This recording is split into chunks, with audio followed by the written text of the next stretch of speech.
Cool. Welcome. It's me again, hosting today's episode 7, I believe. So we're getting closer towards the end of the season.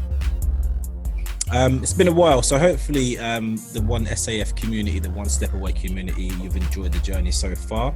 As I said, we've got about 3 more episodes left of this season. So yeah, it's been a journey. Before we kick off, we must stress that your support has been massive. So all the listeners out there, you who's listening to this right now, whether it be whatever platform you're listening on, you have to understand that your support has been massive. However, your feedback is even more important, and in conjunction with us staying true to ourselves and what we do, we want to make sure that we're producing the best content possible for you guys. So if you want to make a comment, if you've got a thought on what we've said, or if you want to kind of add to the conversation, feel free, leave a comment, whether it be on Soundcloud, whether it be on YouTube, or even on our Instagram page. We'll mention the socials at the end of the podcast, but it's important, whatever you're listening to on, it's important to kind of give us that feedback as well, because we want you guys to be involved. For our listeners on Spotify, Apple, please make sure you also subscribe on our YouTube channel, because we often add visuals to like our audio and also links as well. So that will give you a different experience, because sometimes when we're speaking about stuff that you probably hear on Spotify, there's actually imagery to go towards what we're saying to give you even more context or content to what we're saying. So yeah, definitely check us out and make sure you subscribe and follow on all platforms.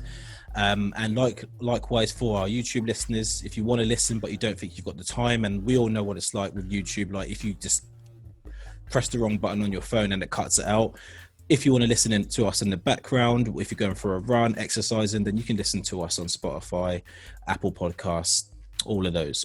So today, the premise and foundation of today's episode. So we have gone on a long journey on the episodes before, but one of the ones where there was reference was on the Windrush podcast, where we briefly mentioned about how we dress, or how we came to this country dressed in a certain way, in reference to the Windrush episode.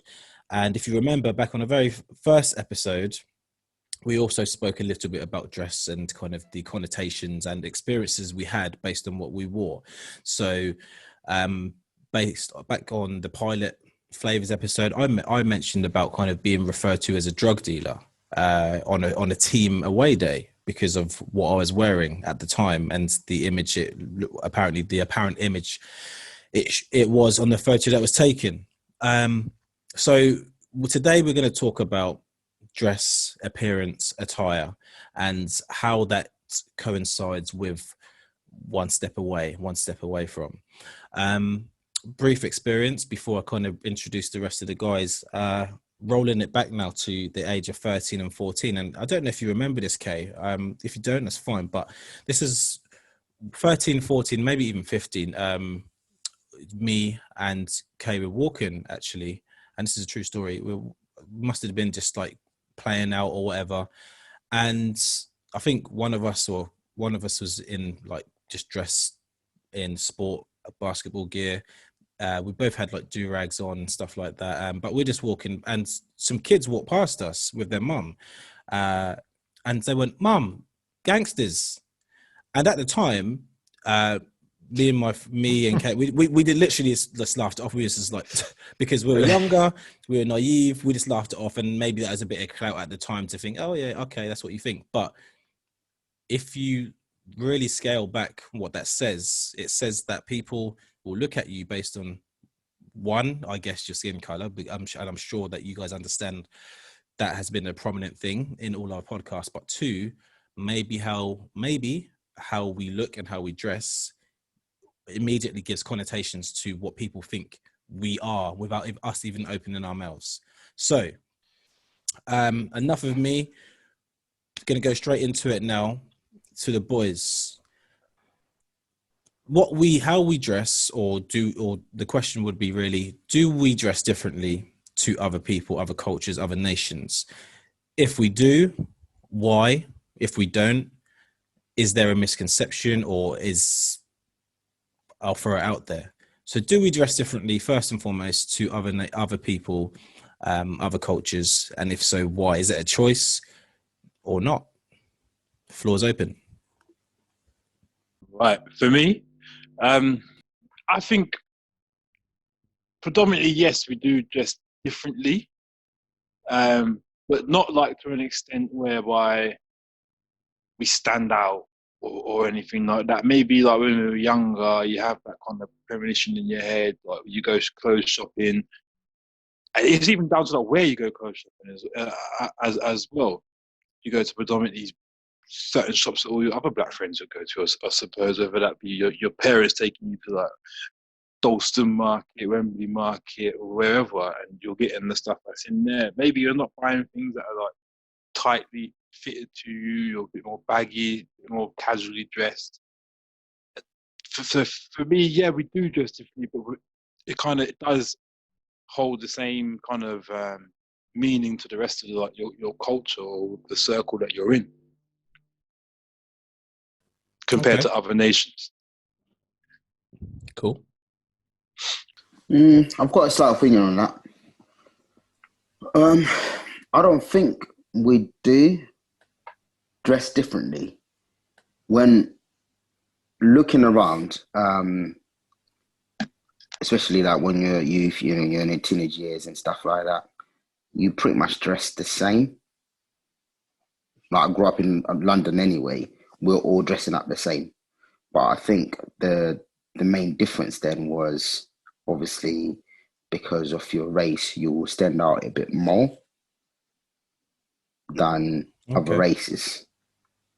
But in terms of dressing wise, I think it's the same. And yeah, as you get older, you might have a tracksuit there. You've got your hoodie up. Depending, you could go jogging in your hoodie, and you're deemed as a threat. Whereas our counterparts, race wise, could be in the same gear, and it's not a problem. So, I wouldn't say because we dress differently. I think it's a combination of dress sense and a race that then separates us. I hear that. Okay, same. I'm hearing that. Just want to make a quick reference on what Em said about growing up around the children. First of all, being brave enough to say, "Mum, look, gangsters," in front of us as we're present there. I also want to make a reference to, then I'll go on to my point. What if them two children grew up to be police officers? Yeah. What if they grew up to be your managers? What if they grew up to be your teachers? What if they grow up to be your accommodation providers? And so on and so forth. So don't put the weight it deserves on what M just said. There's a lot of weight on what he just said. Now, it was down to the mother to correct them children, if she wanted to steer them hopefully in the right direction. If they didn't receive that direction, in fact, if they received positive feedback from their mother, yeah, that's why you shouldn't talk to them. Then that would only emphasize what them two kids already thought, and that would keep within their mindset as they grew up. So I just wanted to put the real weight on what M said with them two children walking past us as children ourselves. Remember, we were children too, and we were called gangsters. Yeah. So I just wanted to put the weight on that. Sorry, you want to say something? No, I agree, and I guess that a learning from that, especially being so in this current climate, if things like that aren't addressed by people, or if people are not educated enough to understand the impact that that has, like you rightly said, there is just going to be a pattern where these people grow up and just keep those same assumptions because they've not been corrected. And like you said, these boys might become CEOs or police officers or people where we know historically there's some type of underlying conflict because of being one step away from in especially in the UK. So you're right. It is strong actually, and like I said, we just laughed it off at the time, but we were still growing up. But when you think about it, actually, you're absolutely spot on. Like, if these people grow up with these without being corrected and educated, it can actually have knock-on effects to us. So those 16-year-old boys, where these even younger boys said that, the 16-year-old boys that just laugh it off probably won't know the implications of how bad that can be until they get into later on in their life, when they're in employment, or when they're just walking the street, or where they're trying to just move within society. So yeah, you're right. Yes, You're right. and Can I? Apologies. Can I just ask a question on that? I agree with what Kay you just said and MG just said, but is there learning on both sides though? Because to me, I look at those kids and I say, okay, have we been portrayed in a bad light that if you're black and you got a do-rag, you are into selling drugs and everything else, like the movies that comes out and everything else? Because I think we should touch on that as well, because there's that element. Because if I see on telly and I watch a movie and all I see is white people in do-rags and they're, selling drugs and do that, next thing I see, now I'm an adult now, obviously I know what's right and wrong, but as a kid, when you see that, next time you see someone else, your neighbor, walking down with the same attire on, you automatically reference the movie that you seen the previous night and think, oh yeah, there must be what we saw. Yeah. So to me, I think there's... Well, that was going to be like a question, just based on what you guys have said. Like, so are we saying we should, well, the question would be, should we be taking more responsibility in terms of, even from a young age, what we wear, or to stop confusion of being having that assumptive thought that you're a criminal as such, or you're in a gang, or should others take more responsibility not to generalize? Because if, I'm sure, like, we can't say it for a fact, but if you've got these two kids and they walk past two boys in football shirts, would those children say, look, mum, footballers? right. So please keep that in your head, Em. I just want to answer the question one. Yeah, sorry, go. Yeah. But yeah, I mean, because I know how we go. There's so much knowledge and experience here. We can run away. But for the listeners, in terms of, do we dress differently from other nations? If so, why? I do believe that we do. Now, T touched on a very strong point there around media. Now, we'll come into that a little bit later, but I've done a piece of research on marketing strategies, on advertisements, on the psyche of the consumer, on the power to buy and sell, and on location of certain shops, and on fashion designers. We have to really hit home with, we don't make our own clothing, or at least not as much as other nations. So we are already limited just by that aspect. We grew up, when I say we, I'm talking about S&M here. We grew up with a shop called Co's, where we grew up in, and we knew we weren't ever buying nothing from Co's. We knew it. Why? Because it was an upmarket shop. It was overpriced. So you can actually be priced out of the market to look a certain way. Priced out. So there's an economic argument there too now. Yeah? So there's loads of different reasons why. But if I really go back into, do we dress differently by other nation? And if so, why? Well, yes, we do, to an aspect. There's certain aspects that we do dress differently. Now, the reason why is a deep one. Some of that covers the reasons that I just said now. And some of that, I believe, is around expectancy.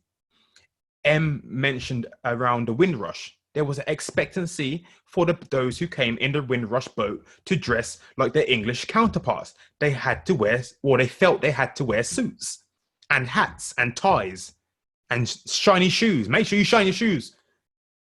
Why is that? Because there was an expectancy, in order to be accepted in this new society coming from the Windrush, that you had to look a certain part. And hopefully, if we put the suit on, they won't see the black skin. Well, no, because there's one attire that you can't change, and that's your skin. And that's part of that. Sorry, go ahead. On that though, but going back to like how you said with the Vinbus thing, like if you take the attire that that say our parents or our grandparents would be wearing back home, say like, ever be like in Africa or the West Indies or so, if you still dress smart and sharp. Do you know what I mean? So I agree with what you're saying by the point of that they had to present themselves in a certain way, or felt they had to present themselves in a certain way. But that certain way was something that they were already doing at home. I don't agree, because you need to understand these are people from the diaspora. Where did they get them clothes from? Where did they get that clothing style from? Yeah. Other It's influences. Western. I'm with you. It's Western society, and if we really deep it, yeah, they mimic the house slaves.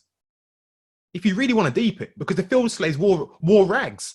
When you got the privilege of working in the house with the master, guess what the master done? He don't want a raggedy black man, black woman walking around the home. He would dress you up so you look Okay. appealing to him, but you're Okay. still a slave. All right. Okay. Okay. We're going there. That makes sense, and I see that. I hear that 100%. Maybe there is a connection. There is a connection, 100%, because it goes back, like Kay said, about colonialism. Because I remember, like, growing up, like when I was in Zimbabwe, my dad, he was always in a suit, 24/7. He would be going work. He'd be in a suit. He had suits in different colors. I remember it to this day. But looking at our history back then, yeah, it might be barbaric now to look at it, but we didn't invent like clothes. We had animal skin before colonialism, that we made into clothing, and that was fine until the colonialists came over and said, let's upgrade you now. Let's show you the more modern way of living. The civilized way. Exactly. Okay. So maybe let me track back a little bit into our own or mine, and hopefully that may filter into you guys. It's the same thing, but I'm gonna just slide off a little bit differently. So for me, growing up, would you guys say that, in terms of what we wear, it's a more about, like Kay said, expectancy, but also a pride thing, which may derive all the way through kind of like through the system of slavery? Because as an example, and it might be funny, it might not, but growing up, my mum was instrumental in terms of how we dressed, like growing up. Like if you really think that we could leave the house with like a crease shirt or anything like that, like the image in terms of what we wore. And obviously growing up, we weren't privileged, if that makes sense. We wouldn't have the silver spoon. Like we grew up, we had the hand-me-downs and whatnot from older siblings and stuff like that, but there was still an expectancy. Whatever we wear or have, it has to be presentable. If you're going to a certain party, whatever, mum will make something look, and I think that passed through to me, like whatever you've got will make it look good, if that makes sense. So is it more of a kind of a representation, because there's such a stigma towards us knowing that people think about us and our skin color, that we try to kind of wear certain things, maybe not so much now, but in the past we try to put on, like Kay said, we put on this presentation to maybe so people don't see the skin first. I don't know, because obviously, like I discussed in the previous podcast about, I wasn't born here. So for me, we still had to dress sharp and look presentable. And I remember, like, especially in Zimbabwe, it was quite tradition that around Christmas, you would get new clothes, new clothes around Christmas to wear on Christmas Day and Boxing Day. You'd be going around and seeing family and stuff like that. So I think what Kay said is very important about location, because it differs. Our opinion differs then on location, because I was in Zimbabwe then. There was no, I'm going to a white people's party or whatever else. It was, I'm going to my uncles and my aunties, and still had to dress sharp, still, 100%. to be presentable. Mm-hmm. So when you asked that question and I said, I don't think we'll dress different, my opinion is based on, I then was in London growing up, and I would see all of us dressing the same. But then when you're in a different location now, that's where the difference comes in. Okay. I hear that 100, man. And if I could add on to that, now done a bit of reading, of course, a little bit of background research and stuff. I'm not going to go too deep into this. I might jump into this a little bit later, but just to throw this out there, Tom Burrell, in his book called Brainwash, written 2010, there's a little statement that he put in there. Now, Tom Burrell was a marketing commissioner who ran his own industry, his own advertising industry for around 40 years. Yeah. So he knows this field. And one of his quotes, he said, "Black people are not dark-skinned white people." I'll say that again. Black people are not dark-skinned white people. We have a differentiation. So in our difference of clothing and changes, we should not be looked at differently because we are not dark-skinned white people. We are black people, and therefore this is how we dress. Just as you get other people from different cultural backgrounds who dress differently, and it's accepted. But for some reason, once again, there's a negative connotation to how we choose to undress. Once again, so therefore we must conform to dress a certain way to be accepted by the powerful majority.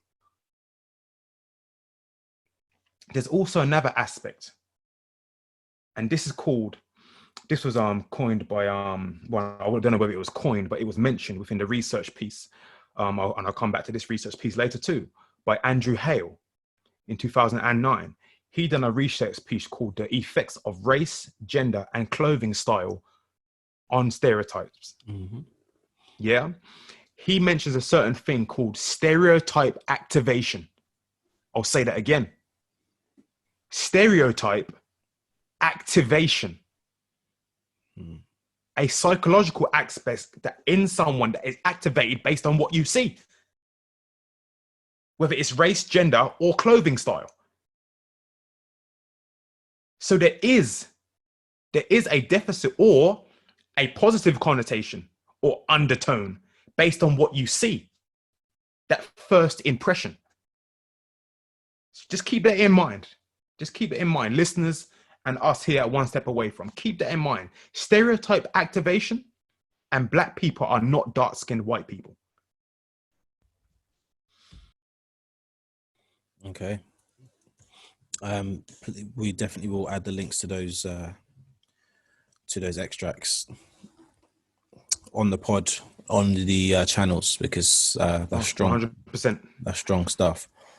Okay, so in terms of you guys personally, in terms of how you dress, in terms of what your appearance is. So when I say dress, I don't just mean like physical clothes. It might even be how you cut your hair or whatever it is. Does what you or how you dress or how you appear, or how you present yourself, is there a definition of, or does that define who you are? So basically, is what you dress or how you dress define who you are as a person in your working environment, in your social environment, in your family environment? Is there any distinction? Are there changes depending on where you are? If so, is that defining you, or are you just kind of adjusting to your environment? Right, brothers. Just a quick question: has everyone here, or has anyone here, ever been asked for drugs? If you sell drugs? Yep. 100%. Yeah. Oh, me too. Oh, okay. Funny that. So, is there impact on how you look and how you dress? Maybe it's not even the dress sense of it. Maybe it's not even the dress sense. Why is it that all four of us, and remember, have I asked you lot this question beyond four? Nope. No. Definitely not. Oh, so it was an on-the-spot random question. How come I knew the answer was going to be yes? If you can answer that, you can answer this question. Simple. Saving experiences. Shared experiences, should we say. Even the listeners, ask yourself, have you been approached for drugs? And if so, why? Just to emphasize that, by people by strangers. This is like, have the question, that's a good question to the listeners. Like, so whether you're of color or if you're not of color, like, have you been asked by a stranger on more than one occasion in your life if you sell drugs, whether it be on the street? Like for me, I've had that on the street, just walking by. I've had that inside a club. Yep. Same. It's not just if you sell drugs. It's if can you get a hold of, or do you know anyone? Yep. It's almost like we're looked upon as like the yellow pages. So for the dark market. So I will share a story that it baffled me at the point at that time. Like I was waiting for a delivery from DPD, right? Bear in mind, I'm in my house. I've not gone anywhere. In my house waiting for a delivery. This guy turns up anyway. He hands me the package, and then he asked me like if I got weed. So naturally, I thought he asked me to use the toilet. I was like, "Oh yeah, you can come in and use it." He goes, "No. Like, have you got weed?" So I looked at him. I was like, "What?" Because I couldn't actually believe that he was asking me that question. Like on my door. He's a delivery driver. I wasn't dressed in a certain way, but what he just saw a black man on the door and automatically thought, I must have weed. Massive drugs, right? The other thing as well, Ems, I just want to add to the question that you asked there to the listeners to say, have they been asked? But also, have you ever asked a person of color, a black person, whether they've got drugs or will they sell drugs? Let's be real here. Let's be real. Be honest with yourself. Ask yourself that question. If you're not of our race, is this a question to the listeners? Yeah. Yes. Okay, that's a good question. I also want them to ask themselves that, because I guarantee you, there's a lot more people that have asked that question. Because like we said, 100%. all four of us off the spot, we have heard not once, not twice, but many occasions we've heard where we've been asked that question. Many But this drives me to the question. This same question that we were talking about what does it define you? Does what you wear define who we are? My thing to that is, are we the ones that are defining it? Well, to be fair, my question was a little bit too ambiguous. I should have that's a very good point, and I was thinking about that. Does it define you for you, but also does it define you to other people? I like strongly believe that the definition to define something comes from someone else. We can present ourselves in a certain way to try and, I don't know, skew or manipulate that person's view of us, but ultimately the judgment comes from the perceiver. Yeah. See, the way I look at it in terms of definition, I growing up, I always felt so, especially when, like you mentioned, S, about going to markets and stuff like that. So growing up, going through to like late primary school, early high school, like sometimes like mum used to go to London and you used to get clothes being brought back that that no one else is going to have in your hometown. And to me, there's a sense of pride because like I wanted to be individual. I think I wanted to have a sense of individuality. So wearing something that isn't kind of to the point, like that is standard that you would see everyone else wear. I took pride in that, and I wanted to. It's not about standing out, but I wanted to feel wherever I'm going to a party or whatever. I wanted to feel, you know what, like individual. And even growing up with a lot of you guys, like growing up, if you was to see us out in a club or to a party, none of us would ever look the same. Like ever, like no one would we'd all have our own style. And I think the definition for me, and even to this day, so most times you'll catch me, I'm wearing one now, you'll catch me in a hoodie, and I will get onto the whole term hoodie shortly. but you'll catch me in hoodie, tracksuit bottoms. Like that's just my natural. That's just my normal kind of attire. Your go-to attire. Yeah. 100%. If I could wear tracksuits in any occasion, then I would. But I know that obviously sometimes that can't happen. But for me, just wearing that, I feel comfortable. I feel relaxed, and I am normally a relaxed type of person. Like, so I want to kind of wear what I want my mood to be. However, I understand the connotations of a hoodie. I understand the connotations of a tracksuit, that especially through the UK. So then the definition of what I am to someone else changes in comparison to what I am defining myself as. So I'm defining myself as calm, like relaxed, like kind of carefree, like or also ready to be active, if that makes sense. I don't know if that makes sense, but not that type of active, but active as in like if I've got to move or if even I've got to mess about with the kids, like I'm not restricted in any type of way, just kind of being able to just be free, if that makes sense. So Now, yeah, just want to hold that thought, because you made very important points. And just jumping on Esther's point as well around who defines that. You've just defined how you feel and why you wear what you wear. Mm-hmm. Does that matter when you step outside that front door? To me, or well, does that matter? You've said you feel comfortable, you feel loose and free, you just feel comfortable. Mm-hmm. Does that matter when you step out the front door? Yes and no. I'll say the reason no, because because and I've read this somewhere as well, because let's use the hoodie for example. Like, so normally a hoodie is seen as a aggressive or a what's the word, the opposite to defensive. So normally a hoodie is more of a like an offensive, that's the word, an offensive part of attire to a lot of the country or a lot of society.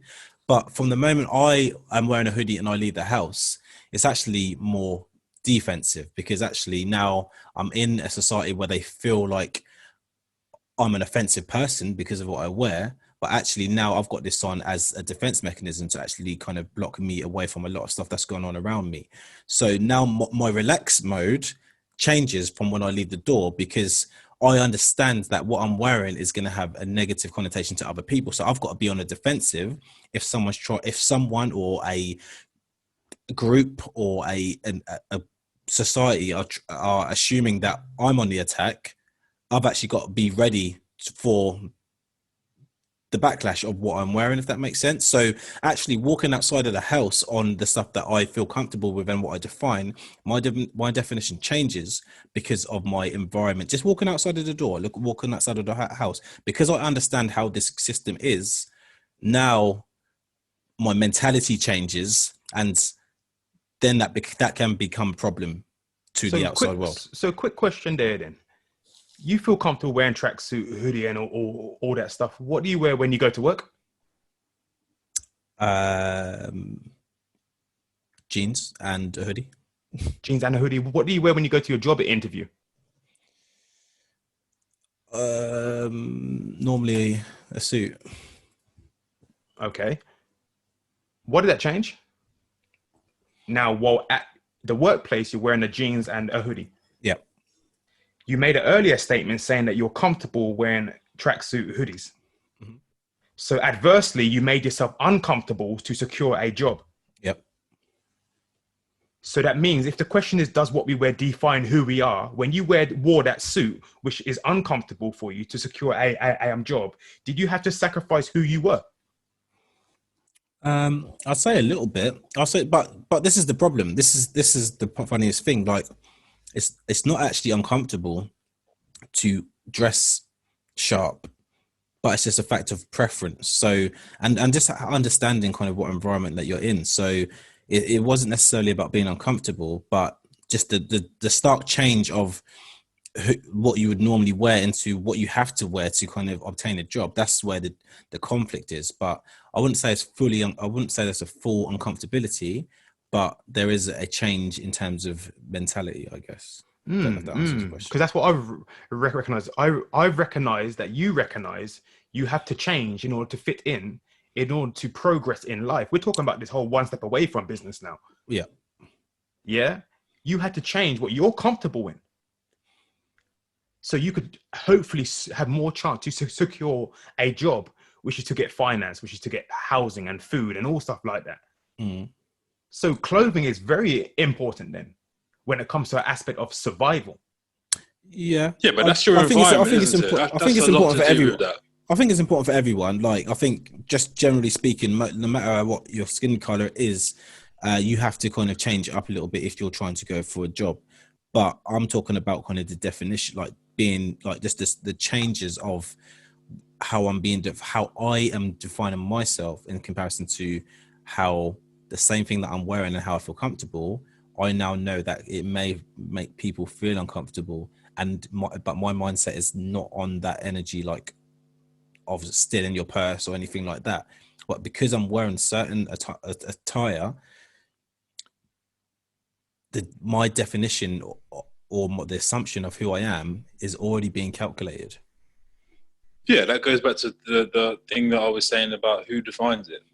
Yeah, you come out and present yourself in a certain way, whether that be to be in a job. Because let's be honest, there's any job that any of us guys have gone to, we've had to, we've had to present ourselves in a way that puts us in a good light. Now, whether that's something that we do consciously or subconsciously, I think it falls under maybe like a social norm. You're going to present yourself in the best light possible because you want that job. Like, it's whether that's because you want that job as career driven, whether that's because you need to put food on the table. It makes no difference. Like, you will present yourself in a good light and come across it in your interview in a positive manner. Define good.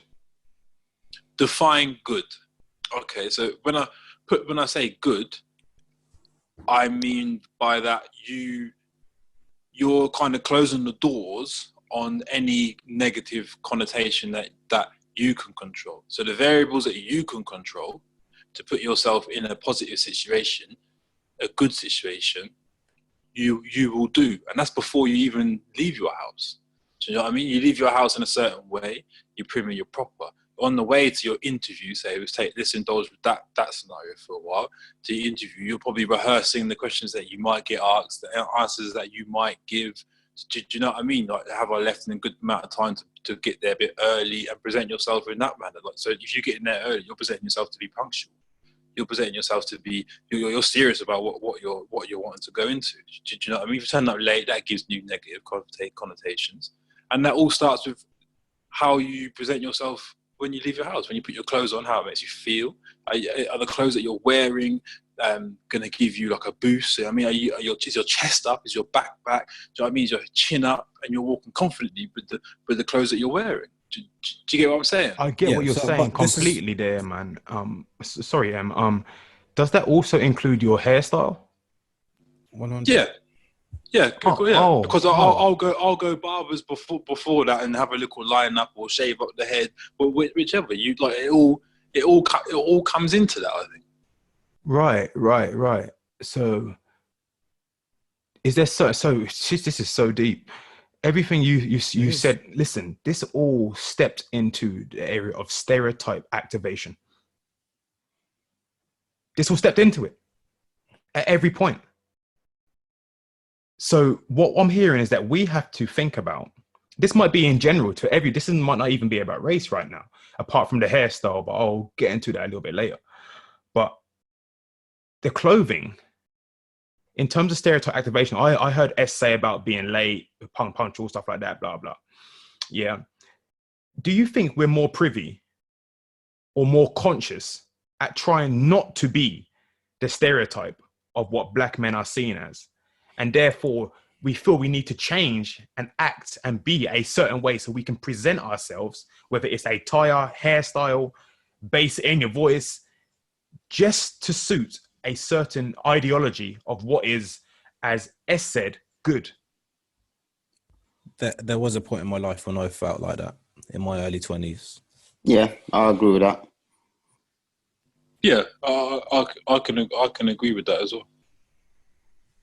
Definitely. So then the question has to be asked: who created these stereotypes, and who created the definition of what good is? Well, it weren't us for sure. Yeah, that's it. I agree with what you're saying, but in terms of interviews, I disagree there, because interviews, you want to be on par with everyone else. Do you get what I mean? Yeah. So Yeah, but you can be on par on your visuals, but they won't be able to differentiate between you and another candidate, but until you. Well, I'll say this in theory. It's about first impressions, in yeah. theory, But they it's won't be like, able to differentiate okay, between you and another candidate until you open your mouth. exactly. But that's what I'm saying. So for you, then, you don't want to be different in a detrimental way. So if you're on par with everyone else, there's no difference until obviously the interview starts. So you're starting on the same level. Whereas if you turned up for an interview in jeans, you don't know whether that's going to be a good first impression or a bad one. But there's environments. I've been around environments where, so when I was doing youth work or in the social care, that some interviewees or some employers are looking for that laid back person. They are looking for, do you know what I mean? Like, if you're coming in to, like, with jeans and a hoodie and your socks and sliders or whatever, like that's okay. Do you know what I mean? Some will look at that. Oh, you can relate to the children, like you're laid back, and they'll make that assumption. Or do you know what I mean? Or maybe you're just that comfortable that you feel you can feel you can do that. I don't know. I guess I think this is I need to be stronger with my point. Like, for me, and I'm only speaking for myself, and I guess this is where this podcast is a little bit different, because I guess by stereotype, like, it's just not expected for us to speak like this, but also have we are trying to kind of have more positive outcomes. So for me, if I'm a law abiding citizen, yeah, pay my taxes, obviously stay out of trouble, all of that, work legit. That's me as a black man. That's me from a legit. And to be fair, from a statistical point of view, maybe that's an anomaly in itself, but that's another podcast. So if I'm doing all this stuff, and it goes back to what S is saying in terms of, well, is it, or one of you guys said, it's maybe just not the attire. It's actually, it's just the fact that of the color of your skin. But my point is this: if I'm doing all this stuff, if I'm doing all the things that I'm supposed to be doing in society, yeah, just like my counterparts, just like my friends that are not from the same cultural backgrounds, I'm doing all this. So based on that money that I earn for working hard every day, week, month, blah, blah, blah, I choose to spend my hard-earned money on a tracksuit or a hoodie, or go to a barber's and get my hair cut, get a few lines in my eyebrow, because that's just a preference that has some type of meaning, maybe get a little pattern in my head or anything like that. So I do all of that for me to come out of the barber's wearing what I'm wearing, for someone to feel that they have more opportunity to ask me if I can find someone that either sells drugs or or if I sell drugs. So my point is, if I came out of the barbers with maybe slightly different, maybe I didn't have lines in my eyebrows or a line on my head, or I came out of the barbers with a suit on and I had maybe a suitcase, just the difference in terms of opportunity that other people feel that they can ask me certain questions. So that when I say about in my early 20s, that's because I'm thinking, well, I'm trying to kind of live life and have more positive outcomes, as we say a lot. But if I can't even choose what I wear, or how I just me, not to please anyone, not to please friends, not to please a girl, not to please anyone, just for my own comfort, because that's just my preference. But I'm still getting asked these questions like nothing that I do matters. There's a problem. There's a massive problem. So what if I'm wearing a tracksuit and coming out of a barbershop wearing a tracksuit and I get asked that question, or if I'm wearing certain clothing in a club and someone asks me a question, and it joins in with the fact that I'm black as well. So, okay, he's black and he wears this. I must be able to ask him this particular question that I probably wouldn't ask anyone else. There is a problem. So people are defining who I am without knowing anything about me, purely based on what I look like, what I'm wearing, what I'm dressed like, and or the color of my skin. Now, can you see, like, so for the listeners, can you see kind of how we can be one step away from? Because I don't know, I'm not even talking about, this isn't even about race now, but because of those stereotypes and because they're so ingrained into society, not just to white people, let me make it clear, to our own people as well, who may be on the wrong side of the track for whatever reason. Not going to knock anyone's kind of grind or hustle, whatever people got to do. But my point is, if there's such a stereotype inbuilt in all of us to kind of think, okay, do you see how easy it is for people like myself to maybe, I don't know, be, what's the word? Look like someone else, or deemed to be someone that I'm not, or in maybe, I don't know, in the wrong place at the wrong time. Not that like that's ever a fear of mine in terms of where I live, but I'm just saying across the country for young black boys that just want, young black boys I say because I'm more mature now, but for young black boys to walk the street and just want to wear the trainers that they've saved up for, whatever, but for them to maybe be put into undesirable outcome or situations purely because they look the part. Now, where have we heard that? Where have we heard that phrase before? Oh, you look the part, or you fit the description. Don't even go there. But this is my point. I was literally just about to say it doesn't stop there, because if we're saying we've had countless amounts of interactions with other people asking us for drugs, what then do police think when they see us in the same attires? It's the same thing. You must have drugs on you. When they were doing random stop and search, I couldn't tell you how many times I got stopped. And the one thing is, we'll pat you down for drugs. And then we go into the realms of racial profiling. Exactly. Well, there's one piece of attire that you can't change and that can't be bought, but is always given to you. Exactly. But for me, going back to my story about the delivery driver asking me for drugs in my own, or at my own door, that to me has got nothing to do with attire. It's the skin. Mm-hmm. There you Plain go. black. It's the skin. But if do you think, and this is only like an opinion, if you open a door and maybe you was wearing something different, or you was wearing a suit, do you think the chances of that question being asked would be more or less? Me personally, I don't think there's much of a difference. I think if you're presented in a way whereby, I don't know, you've just got home from work, or you've got a suit on, your ties, like your top buttons undone, or if you've still got a suit on, the remnants of a suit, like the whole drug thing can still be asked, I believe, but I think you're not asking for weed. Okay. Yep, I was about to say that. Is nice. But one. you know what though? I don't know. The other thing. Let's go back to this though. My opinion on suits is slightly different, because I think in general, if you wear a suit, people naturally assume you're of higher status. Yeah. Regardless of race. So it's a bit of a tricky one, because I see, even when I wear a suit sometimes, you know, people will treat you differently. Even though you're still black, you know, people will treat you differently, or they will say things in a different way than if you was in a hoodie. Yep. But yeah, but you feel differently in yourself, though, don't you? Hold up, people. Why is that, man? We are not hitting home on the heart of it.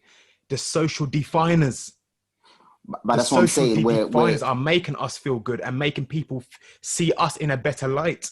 These are the fashion designers. These are the marketing agencies. These are the advertising agencies. This is the cultural shift that has occurred. We are not really feeling like that. If the hoodie was seen as the most smartest attire that you have to wear when you're in all sorts of formal environments, then everyone will feel the same about hoodies. We have to understand there's something deeper here that is telling us how we feel based on what we wear. It's a program, isn't it? You've been programmed to think that way. Yeah, of course, 100%.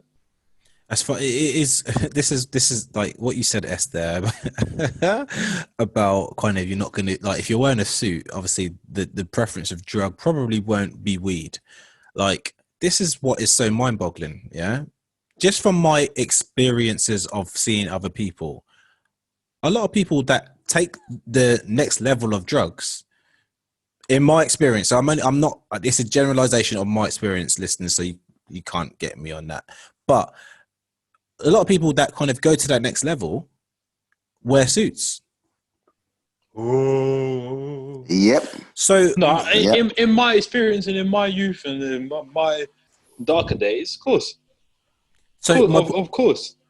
I can still be put in undesirable outcomes, even though I'm trying to choose a desirable lifestyle. If you guys can understand what I mean by that, but I can still just by what I'm wearing on my feet or on my legs or on my torso, I can still be put into a place. It's not a scary place because like it comes part of the territory. But that's a whole nother podcast anyway. But my point is that's what is happening, and if that's happening to me, I know it's happening to a lot of other people.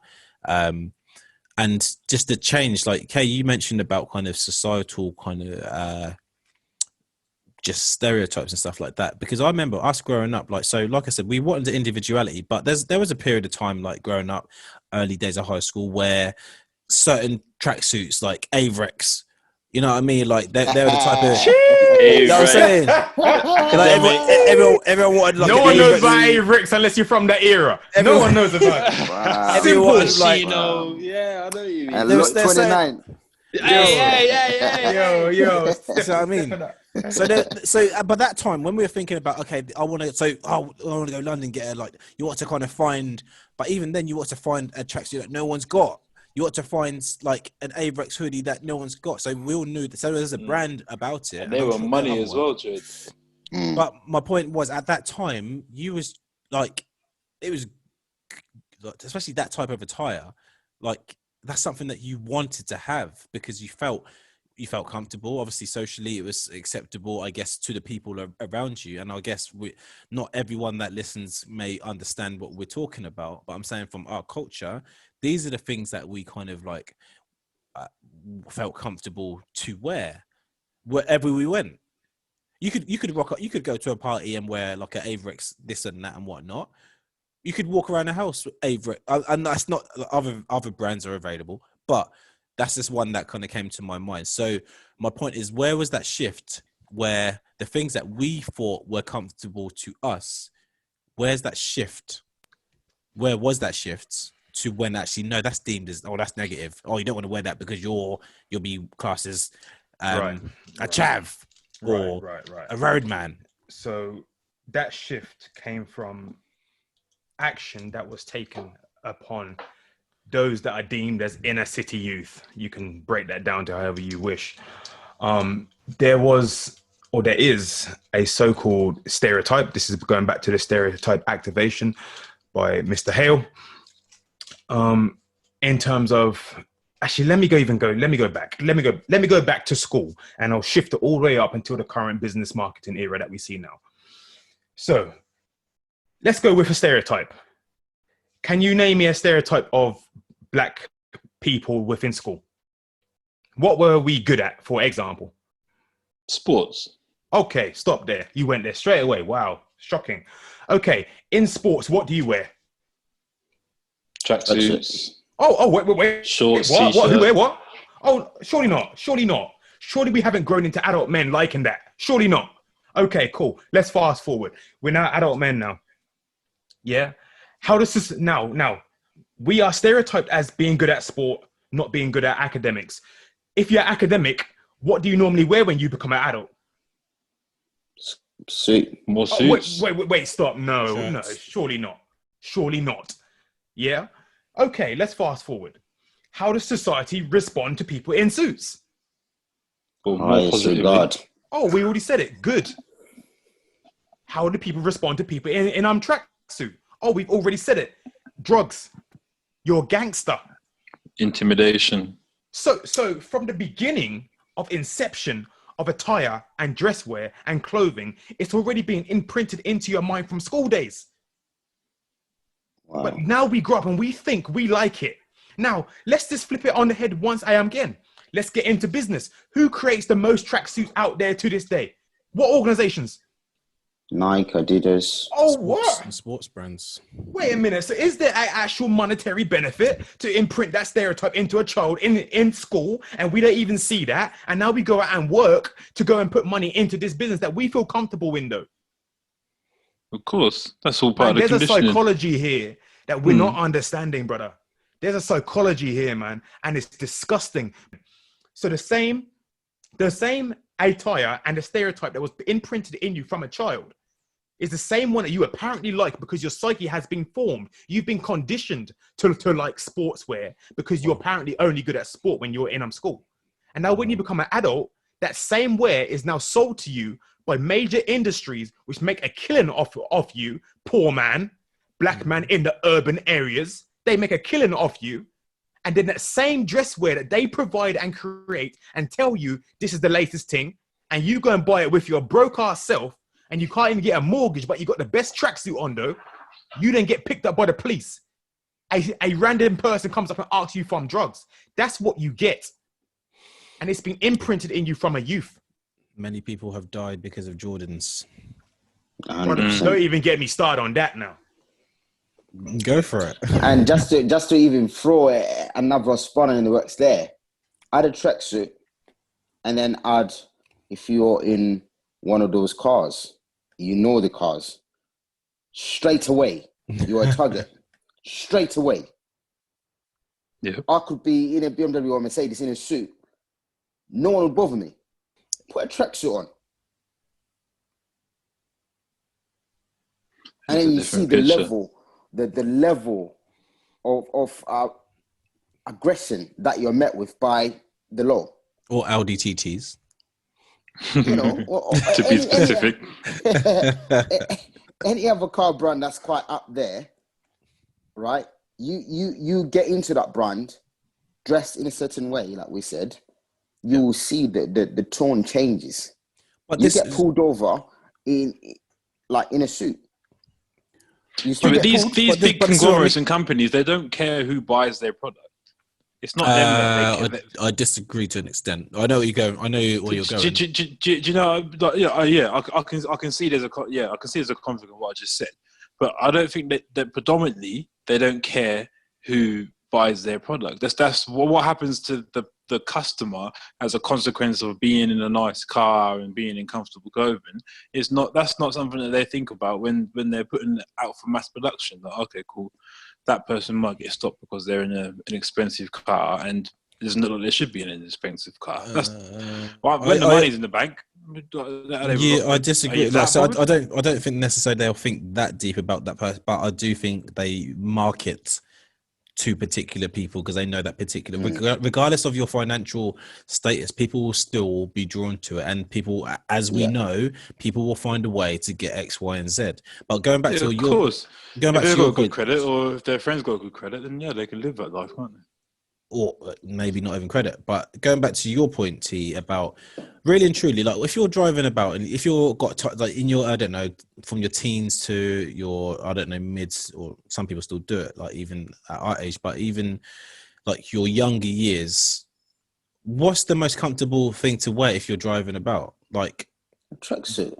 You know what I mean? Like who wants to be uncomfortable all day? If I drive I forgot one thing as well.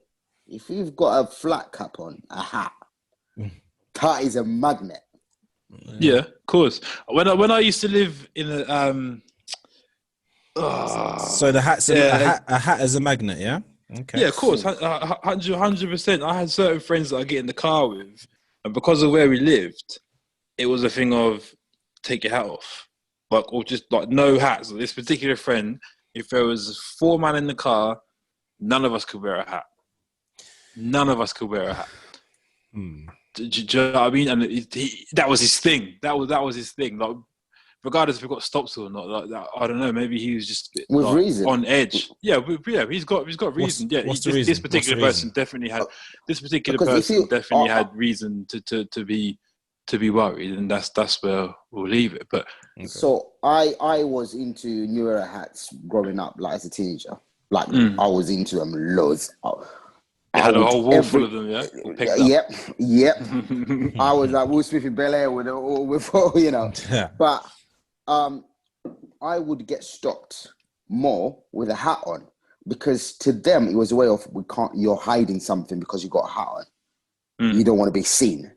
So it was deemed as a disguise. You got a But disguise. the funny thing is that those that stopped you had hats on as well. Yeah, but it was the hat of the lot. The real gangsters, yeah. Yeah, there's only enough space for one, you know what I mean, gang in this town, mate. You know what I mean? Take that hat off. You're going to confuse us with you. So are we saying? So leading on to my next question, I think we're touching on it now. So has anyone and continue T, has anyone had any bad experiences purely based on what they've worn or what they wear? Yes. Or any experiences? Yes. Good, yes. bad, Yeah. anything? I've had both, to be fair, positive and negative. What's the positive? You know, Let's have balance within the cast. Tell us your positive. My positive would have been probably still in the workplace, and because of how I was dressed, quite casual, quite informal, not like tracksuit or anything like that, but quite just maybe I looked more approachable than another staff member. And on this particular moment, something was disclosed to me that of a seriousness that had to be passed on. Now, in this environment, there was I was in a school. Yeah, I was in a school, and my job required me to do, interviews with like the whole cross organization work, like with different services around the table, and we'll all say those kind of things. And this one particular pupil, it was on my caseload, disclosed some information after the meeting, and obviously it's seriousness, I had to take it further. But I'd never sat down with this person on a level like this said person was new to my case. So I'd taken it over from another practitioner. But for them to then explain to me, look, I can tell that you're cool. Do you know what I mean? This I'm paraphrasing, but you're cool. Like I feel I can like talk to you, and then A, B, C, and X, Y, Z, and happened after that. But for them to tell me because of the way that I was looked, or how relaxed I came across, it made them feel comfortable enough to tell me something that was, you know what I mean? It was a worry. It was a worry for them. It's a worry for me. Do you know what I mean? And they pointed out that because of how I looked. But negative ones, like we can all run through those, like being stopped and searched, wrong time, wrong place. Walking through a crime scene, I got stopped. That one person had just been mugged, stripped, and made to walk home. And then I came through this same place when the police just turned up, and the dog van came out, and the man says either you stop or the dog go. And to be fair, that one turned out all right. It was fine. But they're the kind of negative ones that have happened. But that positive one does stick out to me because it was because of how I was dressed and how I presented myself in that moment. So yeah, I think it could go both ways. Yes. Thank you very much for that, man. That was a lot. I guess for my side, on a positive, first things first, I believe my attire is me, myself. Anything I put on top of myself is additional. That's me. But in terms of positive, in the work environment, I'll go from the premise of S. With people who I work with, I believe there's a positive aspect there. I can't really break that down for other reasons, but I believe I have had a better ability to have a bond and have a professional bond with people who I work with, not my colleagues. I've had that as well. 100%. Yep. I know that feeling. To that in previous employment. Indeed, and this has almost been like a one-man mission for me. In my job fields, there's an expectancy to dress formally. I purposefully do not dress formally. Purposefully. Why is that? I have a responsibility as a black man within a predominantly white workplaces, plural, because I've never been to a workplace that is not predominantly white, Caucasian. Never. Maybe it's the work field that I'm in. Yeah. I feel I have a responsibility as a black man to show that I do not have to succumb to a conformist attitude so I don't get a stereotype activation. How do I do that? Well, I will dress how I'm comfortable, as M said.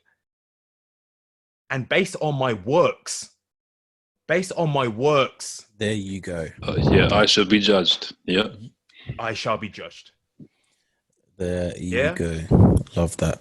I love that. That's been why. Now, why is that? Nationhood, that's why. Because I'm not the only black man in the world. So I have a responsibility as a black man in an environment where there isn't really much black people, from my standpoint, where I work, that there's going to be others after me. There's going to be other black people after me, black men and black women. So that I have a responsibility as a black person to show, no matter how I look, I'm still just the same as the rest of you.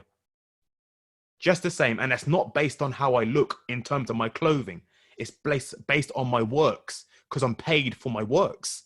So why how I look should change anything? Obviously, it's got to be appropriate. I don't wear anything that has any swear words or any crazy looking designs. Of course. I dress quite But you're plain. not silly. I mean, you're not It's silly. respectful. Listen, I wouldn't wear stuff with swear words and profane imagery in front of my parents or my friends. That's not what I wear. Period. Yeah. So I don't wear that to work. You can literally look through all my clothes. You will never see something that has any swear words or any profane imagery. Simple. Yeah. So now the casual black man within the workplace is working just as well as the smart Caucasian or the smart other person in the workplace. Now, based on the works, we have to respect that person, right? See, but in an ideal world, yes, but right. In this world, we have to work twice as hard. Well, in this world, that is another truth. That concept, actually, from my experiences in previous employment, where I was more relaxed, but my works were strong. And when I say strong, like where you can't question, especially when I was in a position of managing other people. And I personally believe, going back to what S said, like that, because of how I was, like, I was relaxed anyway, but my attire was also like that. It enabled me to get the best out of my people. Now, you'd think that would have the people in positions of power within your work or anything like that would automatically, people would be able to see your works. But for some reason, it caused more underlying conflict and issues between previous managers and such. Even though my works, I can see that. I can see why, though. I can see why that would have that, because you're changing the narrative. And this is my point. We have to change the narrative in terms of what is acceptable and what is not unacceptable. You can't tell me, listen, my premise is this, and I said this to a manager at some point in time. There you go, vague, purposefully. Unless you're going to give me a uniform, then I can wear what I like within reason. Boom. I've had this same discussion with management in a previous role. I've had this same discussion about comfortability, to where I'm having to give other colleagues as examples of, to the point where you're not pulling them aside to question them about what they're wearing, whether they be male or female. Do you know what I mean? And did it make a rod for my own back? Yes, it probably did. But that goes back to what you were saying. There is that part of me that feels that responsibility to stand on those morals or stand on that in that place whereby you will only judge me on my works. If that is a problem with any of my works, it's not because of how I was dressed. It's because that something was missing in there, whether that be because I wasn't trained to a sufficient level, or the caseload was too high and I've missed things. Do you know what I mean? Then that's something that we can look at in our supervisions, but not because of how I present myself or how I'm dressed. It doesn't conform to what you're telling me to do. If my works are not up to standard, then we can have that conversation. But if my works are, to which they are, and they will be at this point in this conversation with a manager, then this discussion's like futile, really. Doesn't need to be had. Like I paraphrase a lot of that, and I'm not going to sit there and tell my manager that I'm not going to sit here and tell listeners that I didn't let my manager talk or give their reasons, or do you know what I mean, or try to understand where they're coming from. But at the same time, no, that can't run. And if I can just say on the negative aspects, I don't really want to go into any one of my aspects of negative outcomes because of how I've been perceived, which is linked to how I look, whether it's my dress or my natural attire, which I shall call it. The negative aspect, I want to give an analogy. This is the same analogy that I gave my mother when she experienced a certain thing. I said, and I also believe I've said this to my manager too, my current manager, who was way better than the previous manager that I gave the example on. The workplace is like any manager. That workplace is basically your home. Now, because you're in control, you're the manager, you will manage that in an environment. You will manage that office, you will manage the people. You have a position of power. Simple.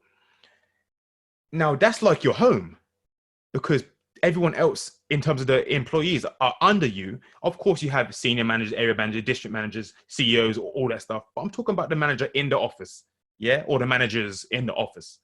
That's your home. Now, if it's your home, would you have your home the way how you don't like it? Now, here's an analogy that I gave. We have a table set. Nice pine wood table. 5 pine wood chairs. However, there's a 6th chair and it's made out of oak. What's your initial reaction? It doesn't match.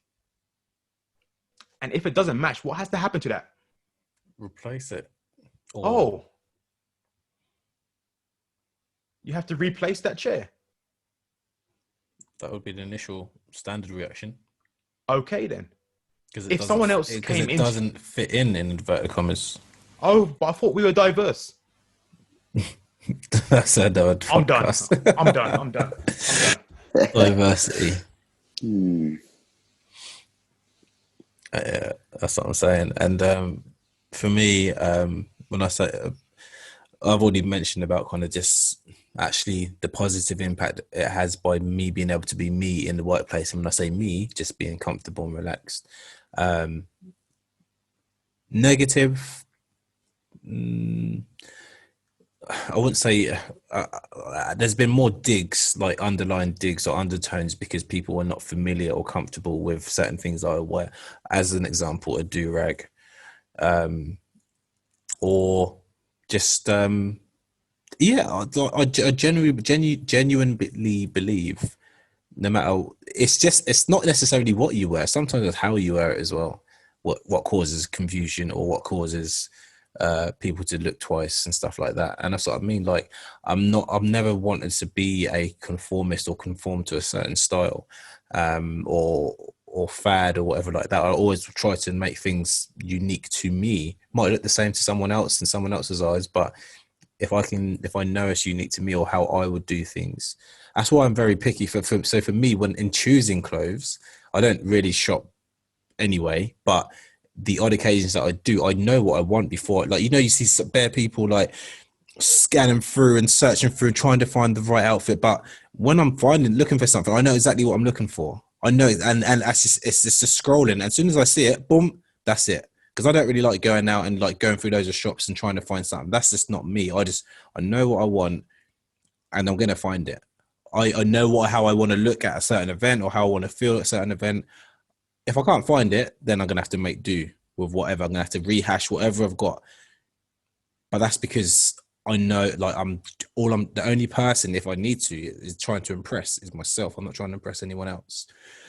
And that's the way I look at it in terms of how I present myself. That's a quick all question. that matters. Yeah, go for it. This is to the group, and then I'm going to ask a rhetorical one to the listener, because obviously the listeners can't answer. They can if they drop comments. Yeah, they can. Yes, they can. They can drop. Actually, in fact, I implore you to answer this question in the comments. I really would like to know. It's either that or I'm just going mad here. So, a do-rag. Give me the the stereotype activation of a do-rag. Boys, this is the real question. Give me a stereotype activation for wearing a do-rag. Gang affiliation. Well, we already discussed it at the start, isn't it? As inverted commas, gangster. Right. Yeah. So let's now simplify it. What is a do-rag? What's it for? So material, mainly to kind of depending Cut on Waves, really. and or to kind of just keep your hair in a good condition. So if you've got preserve braids, your cornrow or whatever you call it. So a do-rag has a stereotype activation of negativity such as gangster, roadman, drug dealer, driller. But if we break it down to a simplified state, it's a head covering, right? yeah. Or if you hadn't had a trim for a while and you just want to kind of cover up the growth, then boom, cover that over. But it's a particular head covering, yeah? Yeah. Which is predominantly or mostly worn by black culture, right?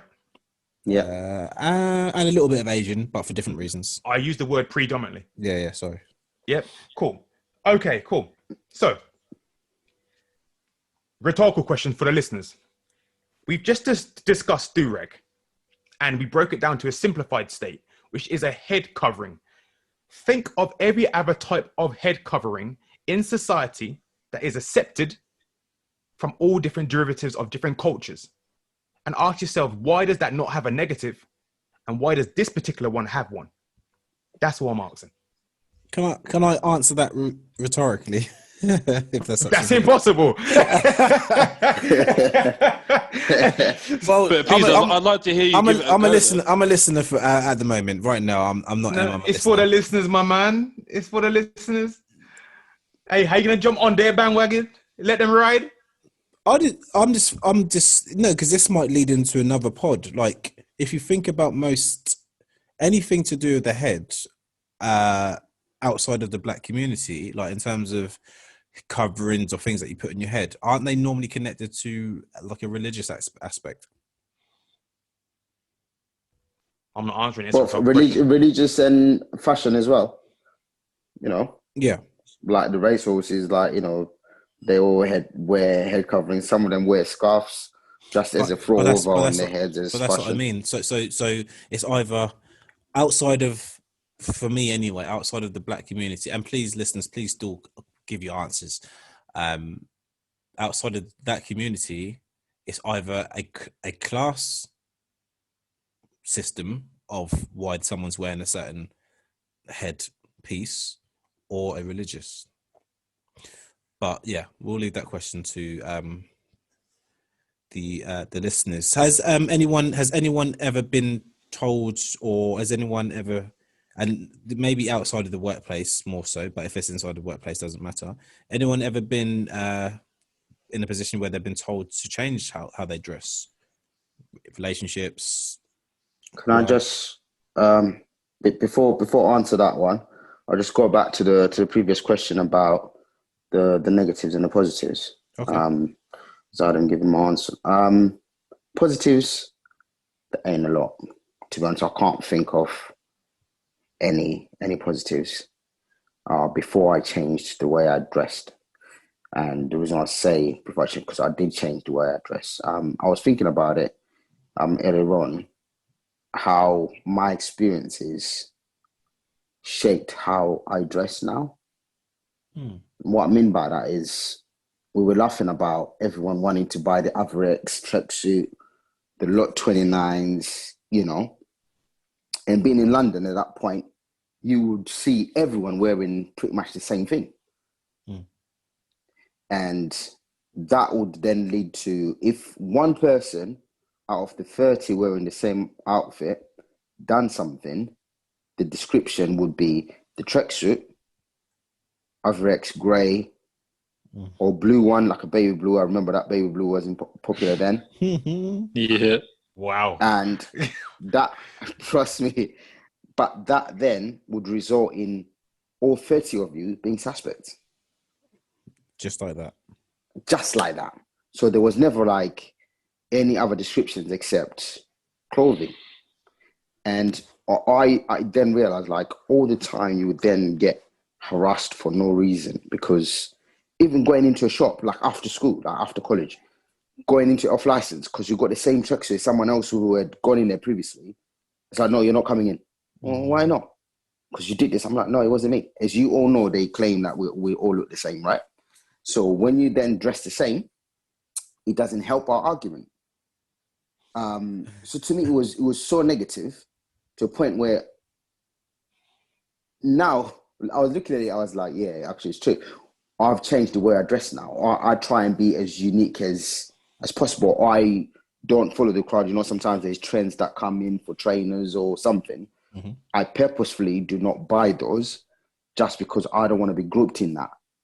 Okay. Well, so Can go I back add something to what T said there. And it makes full sense.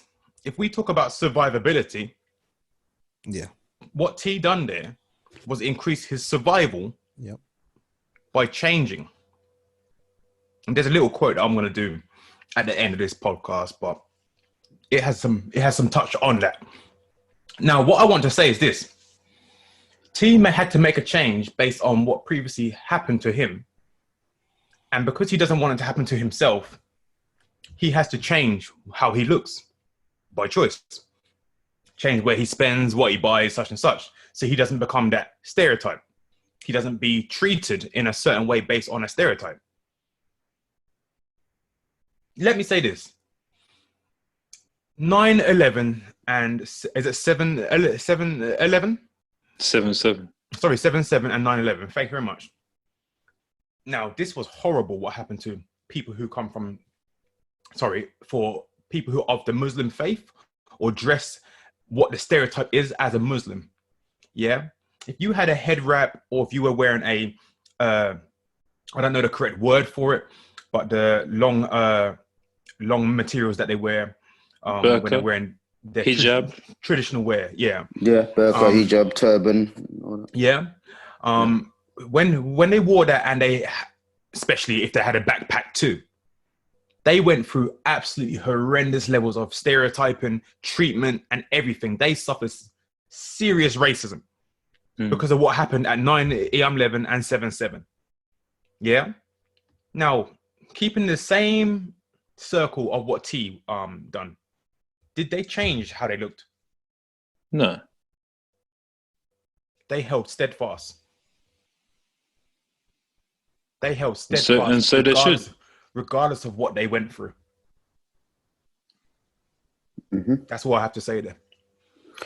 But I look at it differently though, because that's their religion. So it holds more weight for them not to change it. Whereas for me, it wasn't my religion. It was just like, it was what was in. It was the fashion then. It was the teenage then. It was the same thing. So I'm a little bit uneducated here. I don't know whether it's a cultural choice or a religious requirement to wear what they wear. I don't know that. Some are. I think it's a bit of both. Yeah, some are, some are not. It's a bit of both. I know, not a lot, but from what I know, like especially around the burqa and stuff like that, They have to wear that religiously and culturally. But for me, like I said, it was either keep facing the same things. Like I said, I'll be driving. I remember at that time I had a BMW. I was driving a BMW. I got my tracksuit. I got my hat on, and it was just hustle. So now you start being late at work. You start missing out things. It then causes a domino effect into other parts of your life. So if it was just time wasting, I wouldn't care. But then I'm late at work. Now I'm having issues at work. Now this happens. Now I'm having issues in that department and that department. So for me, I thought, what's the point? Just find another way and get yourself out of trouble. Yeah. I want us to remember, if you guys can remember, also for the viewers, there was a period of time in, I'd say, early 2000s where using the hoodie as an example, and there's more attires that we can talk about, string vest maybe, where the government were really, really hot on hoodies and the kind of connotations behind it, to a point where members of parliament were very against it and really trying to push it, and people can't go to certain shops, just kind of like you mentioned, T, but going to certain shops, you can't have no hoodies, no baseball caps or tracksuit bottoms. That was a massive thing, like back in the early 2000s.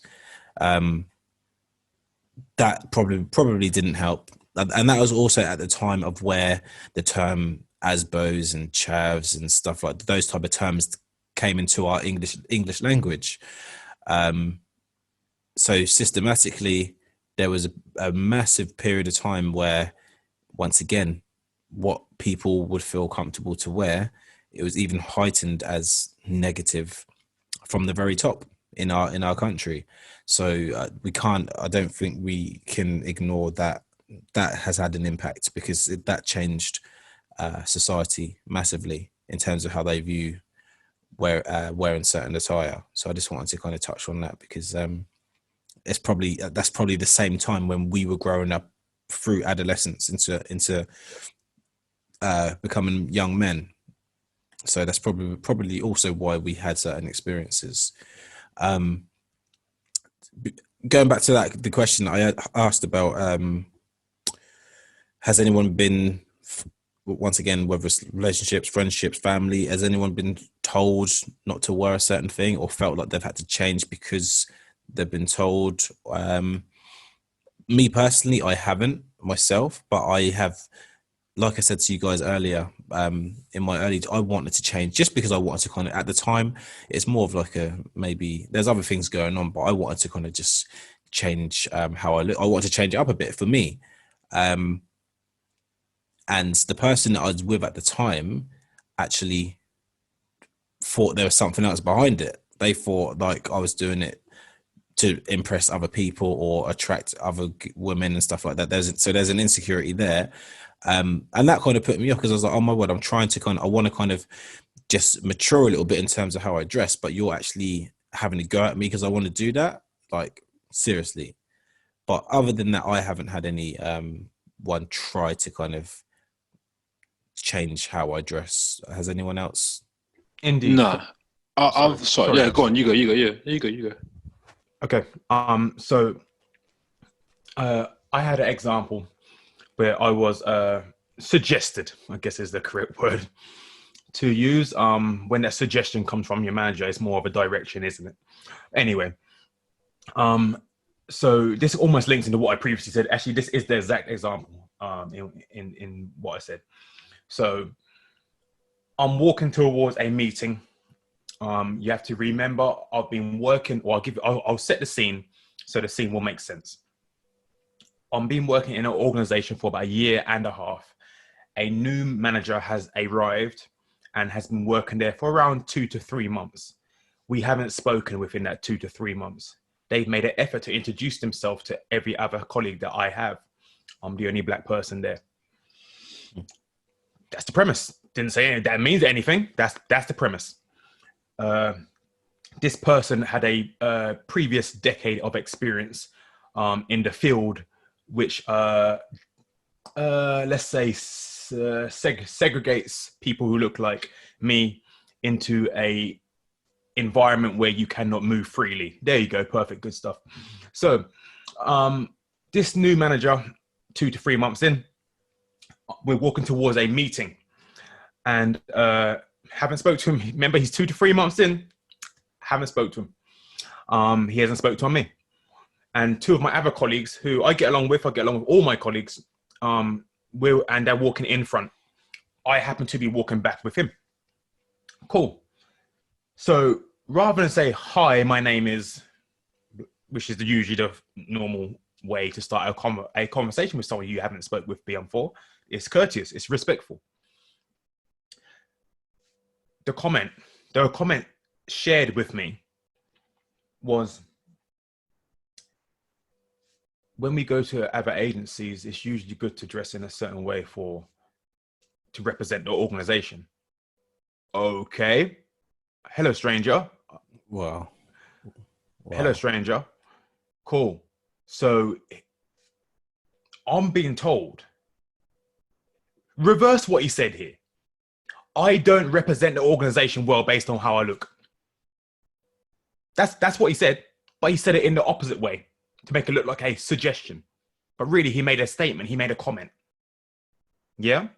Now, these were the first words that he uttered to you? This was my previous historical manager from another era. No, you do, like, I'm we understand that. We're just trying to understand this. These are the first words that your managers said to you at the time. First words. Mad. Yeah. So I'm obviously taken aback by that, and immediately it's got my back up, because you've shown me no respect whatsoever.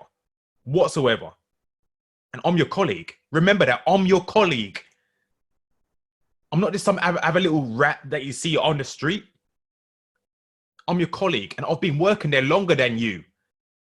In fact, over a year more than you, and no one has said nothing to me. And I've been to these meetings countless times, and no one has said nothing. Everyone treats me with respect based on my works, and I don't dress inappropriately.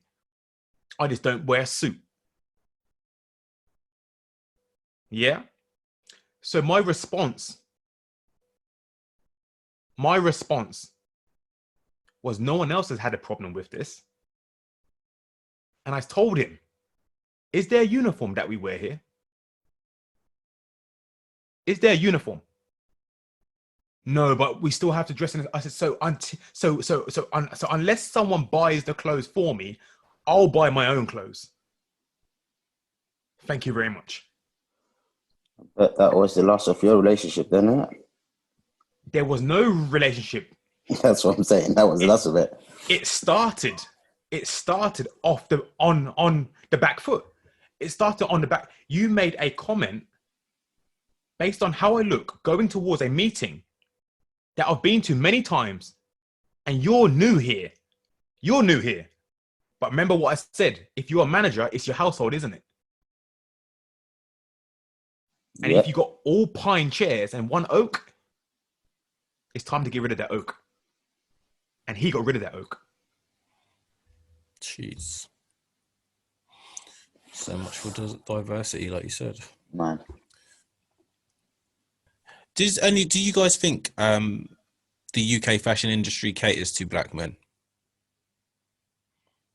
I say UK, but just the fashion industry actually in general. No. Simple as that. Yeah, not explicitly. No, I think the whole not explicitly come out and say this is for black men.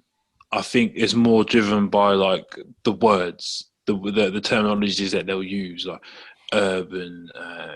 Do you know what I mean? Like sports, casual, active. Those kind of things. So the words that have connotations towards maybe the black community who are, I don't know, more athletic, more active. Those kind of things. Or you'll see influencers, whether it be celebrities or football players or whatever, in advertisements, and they'll look like you. Do you know what I mean? You'll feel comfortable. Okay, he's wearing it. Those kind of things. So I don't think it's explicit, like targeting, but it's very smart marketing. Only reason I say it. Sorry, I'll let someone else go before I elaborate on why I asked the question. Say your piece, Emma.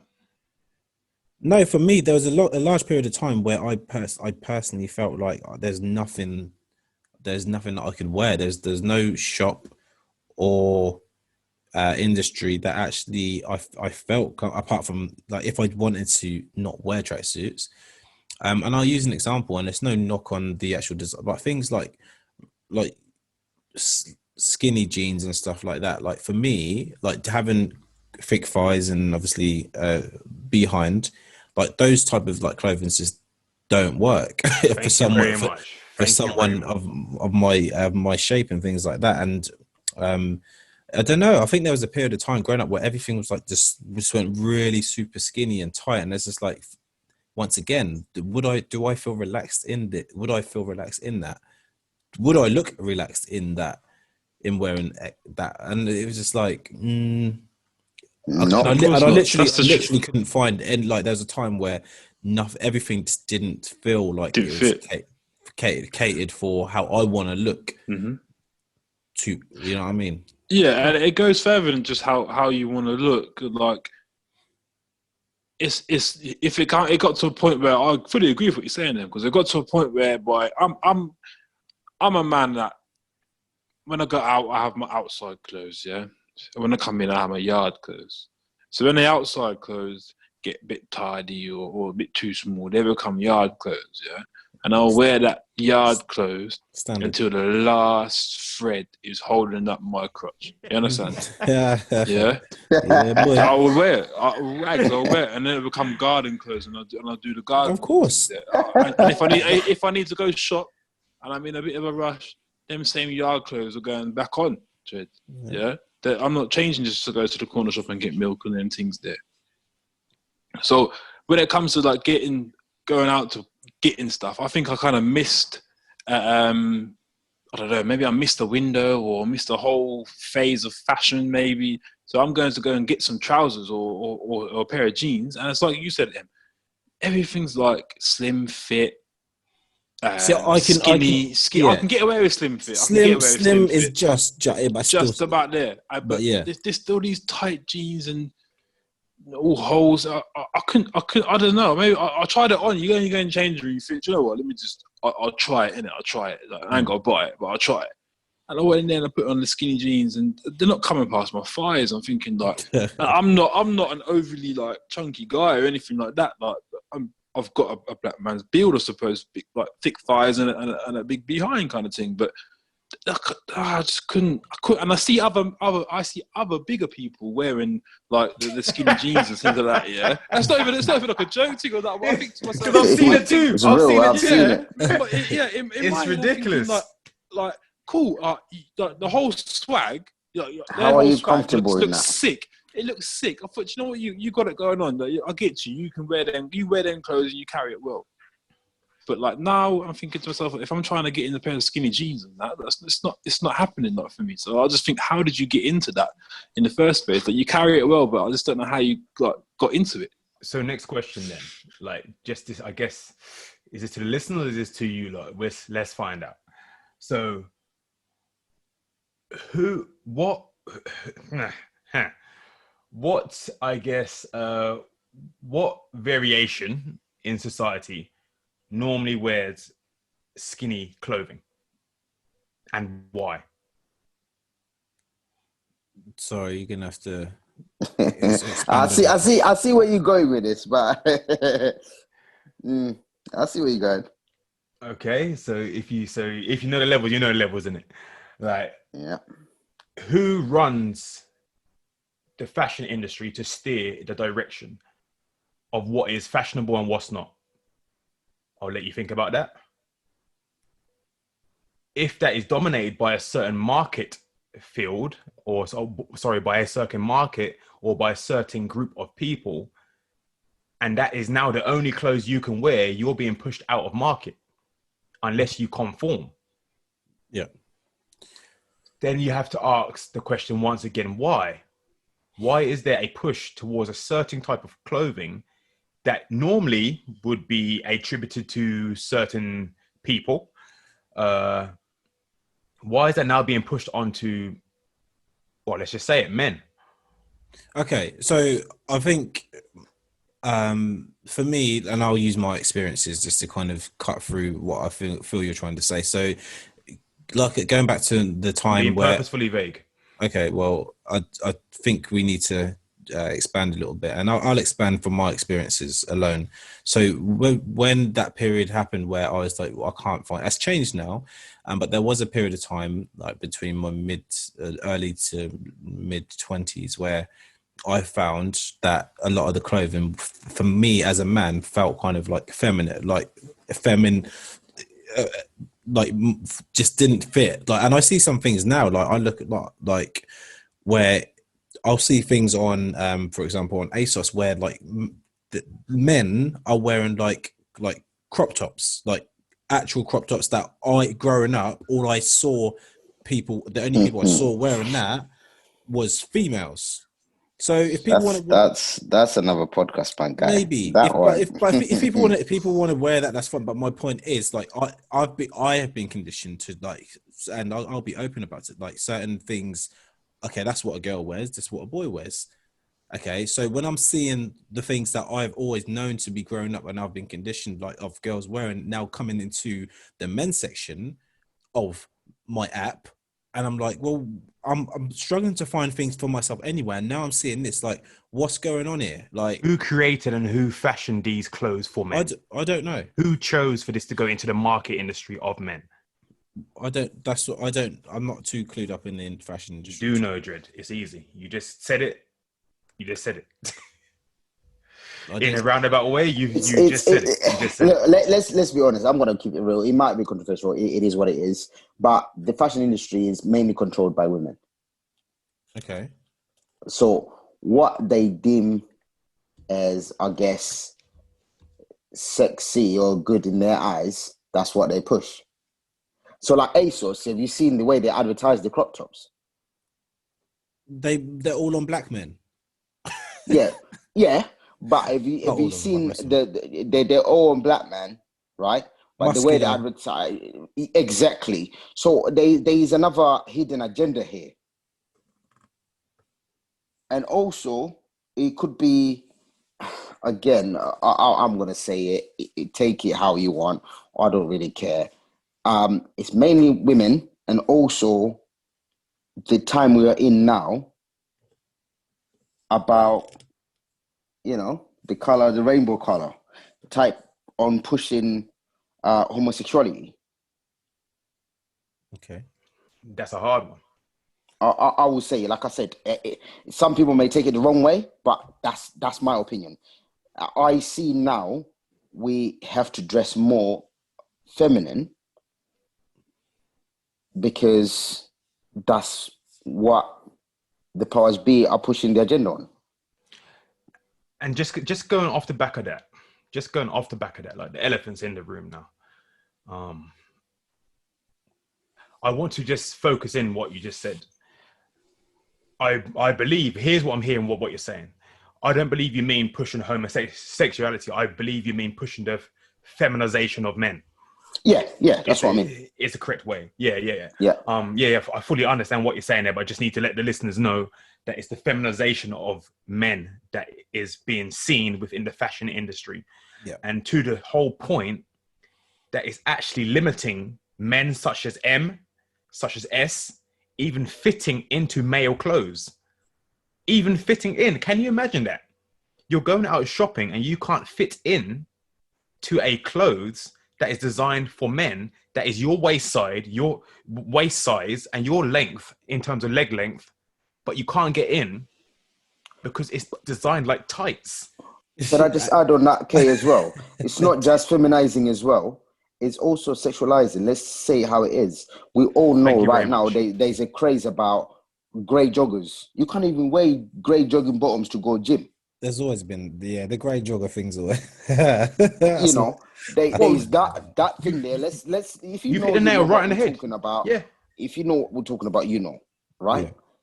So it's not just feminizing; it's also sexualizing men now.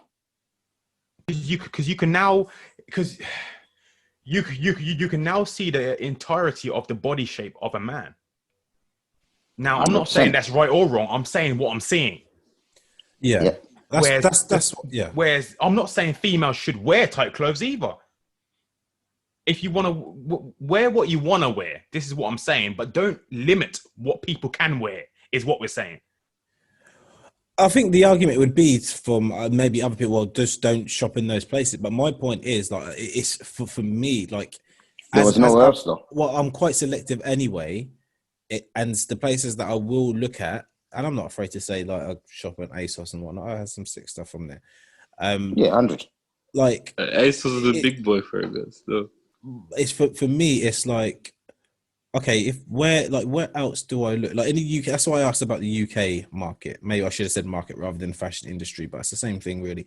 Like, as a black man, where do you go other than going to JD or kind of like if I don't want to, like, because I do sometimes like to vary, like, for occasions, because I'm not an idiot and obviously I'm a grown man. So sometimes if you want to go out with your missus and whatnot, you want to maybe wear something different, or if you're going to a party, like, sometimes you want to kind of dress up a little bit. That's just how it is. Like, but so my point is, now when I'm scrolling through, and this is just my experience, but I don't know if I'm just it's the cookies in my phone, but when I'm looking at these things that I personally don't would wear as a man, and they're other black men, muscular men, like, or mixed race men, like, dressed in things that I just think I'm like, I wouldn't be caught dead in. Like, what's going on? Like, why is this being pushed in my face?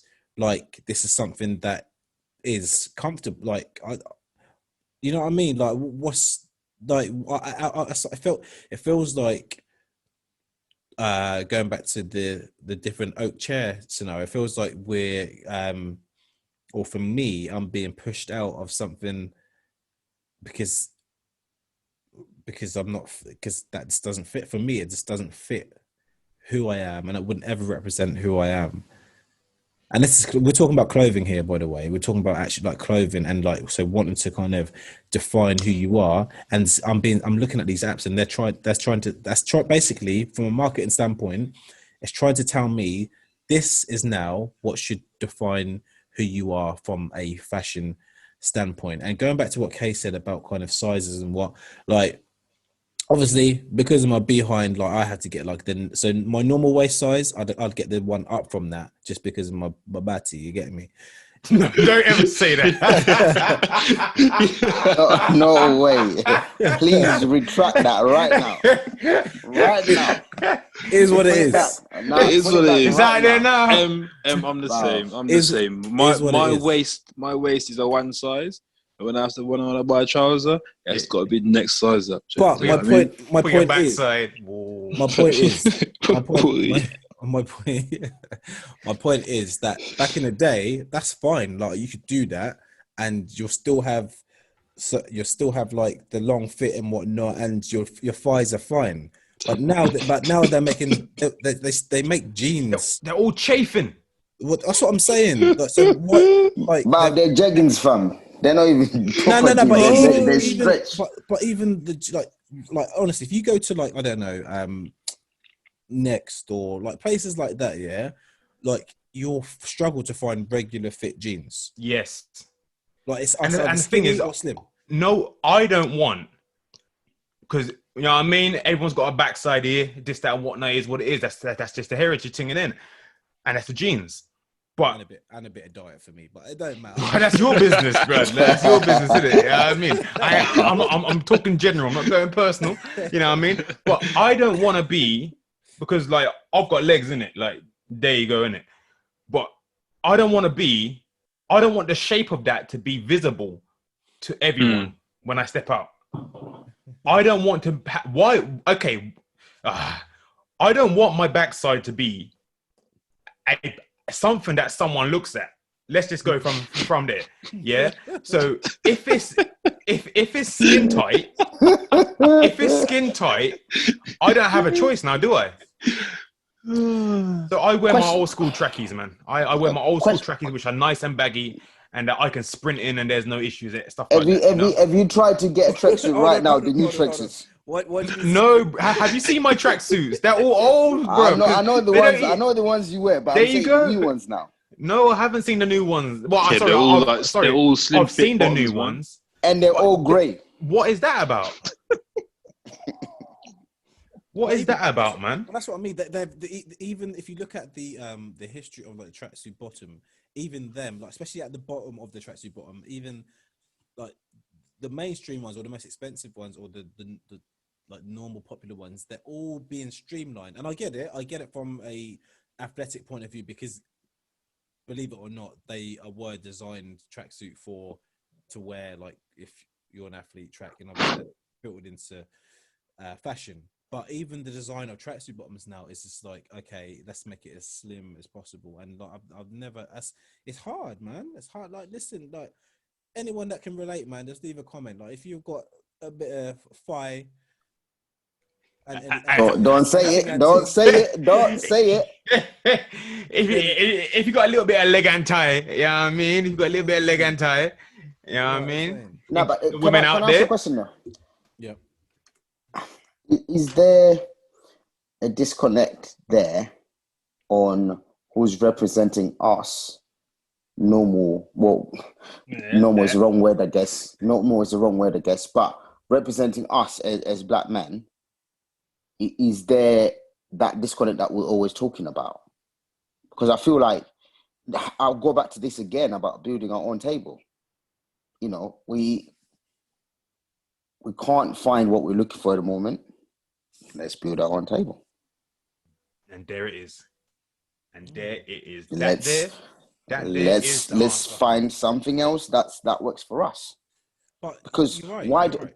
Because to me, it goes beyond clothing. It goes beyond a lot more stuff that we've had these discussions in private about always bending over and just accepting these new norms. It goes beyond that, and so we really need to be careful of how we adjust to this. Do we follow suit, or do we say, nah, this is where we draw a line, we're going to do our own thing? I agree. I think that's kind of how the next question, and I guess the conclusive question to today, is about how does what we wear and how we present ourselves, how does it fit into the stereotype, but also the one step away theory about being one step away from undesirable outcomes? How do we make that making us more closer to desirable outcomes? And something that I've been thinking about for a while is, you know what, if I had the resource and if I had the time, I'd wear my own clothes. That would just cut it right there and then. I'd wear my own clothes. Like if we had like certain designs and logos, like I'd happily just print up a lot of stuff and just be comfortable in my own stuff. I ain't got to worry about brands or pull money into different brands and whatnot and try. Like I'll just design stuff for me. I wear my own garms. On a personal level, that's something that I've had to adjust on. I was into designer clothes a lot, and then I realized like the amount of money I was wasting. So I'm saying, and also I realized, hold on, why am I advertising something for free when I can just look at that clothing line Giacomo, if you know about big plus sizes. Yeah. Obviously, because the owners or the shareholders are famous like athletes and sports persons, it's quite popular, right? There's nothing stopping us from doing something like that where you think, do you know what? Nowadays with the technology out there, you can design your own thing, just wear something that's more comfortable for you, and design your own brand. But this is the trick that I saw very early on in, like, I've never been about designer because I learned very quickly, one, I didn't have the means for it growing up, but two, and this maybe comes back to a personal side, but I could buy something for a tenth of the price that someone else is paying for and still look good. Yeah. No boast about it. Like, I could like because at the end of the day, when you're out, like when I used to go out, like in the club, like and my mum used to always say this as well. Like sometimes, like if I had the wrong shade of color of trousers, and I was like, oh no, it's not the right. But my mum would say, oh, but that's going to be dark anyway. No one's going to see. And that concept is like, But it's your standard. Yeah, it is. But it's like really and truly when you out after, unless you're really one of those people that are really watching face and really watching everything that someone's like, that's this energy that I don't have. Like if I'm going out, yes, you want to feel fresh, you want to smell fresh and whatnot, and you want to kind of just be in something comfortable. But do I really have the energy to be looking at if someone's got a designer belt on and whatnot? More time, I've just found a belt out of the drawer and whatnot, and that's just there to hold my jeans up. You know what I'm saying? Like, who's really going to lift up my top and really look for a belt? Because here's the thing though about designer. I've observed that people with designer, many people generalizing here, it's not about how good you look. It's about how much designer you've got on you. And that's the difference. Because some of them, you see them wearing, you think, how did you dress in the dark or what? But it's all designer. So it's okay as long as it's designer. But when it's not designer now, you take more pride, I feel anyway. You take more pride saying, okay, I can wear just normal black top, no designer, nothing, and I can put this on with white trainers or whatever, that looks good. So you take more time, like, actually picking your outfits and realizing, okay, that goes with that, that doesn't go with that, that's a shade darker, lighter, or whatever else. But whereas if it's designer, just throw it in the bag because it's a designer anyway. No one cares. Okay, so it's a different mindset. That's a level. That's a deep level that you put there, man. The whole designer stuff. If I could just shed a little bit light on this, on the research that I've done in terms of once again, this is Tom Burrell, in his book called Brainwashed. Actually, I'll read the full title. It says Brainwashed: Challenging the Myth of Black Inferiority. Yeah. Okay, I need to read that. What he states is that there's a black preference. This is in general, of course. There's a black preference for high-end status brands, which is driven by the need to compensate for feelings of low self-esteem. Yep, I've heard that one before. I've read and heard that before. He also states that our penchant for a lopsided spending savings ratio grew out of the need for immediate gratification based on our chilling pessimism about an uncertain future. Boom. So live big now because you don't know what tomorrow looks like. And one step away. You're one step away from an unforeseen outcome. So there's no lies in that. So spend it now. So spend it now because you might not even be here tomorrow to even spend it. Why invest in education when you might not even see to even use it? Why stay at home and build a family when the family you might split up next day? It's also a territorial thing as well. So that it links in with what you just said, but I guess maybe more of a inner city situation. I'm not even in the city, but I hate using the word urban, but we'll just use it for the sake of the conversation. Well, using if you want to buy a flash car and whatnot, like sometimes that's status to show a next man, like this is me. So this is what I can do in my territory. That's a territorial thing as well. But he went beyond that though. It was territorial, yes, but also he went to a point where it was tied with courtship. Of course. Relationship.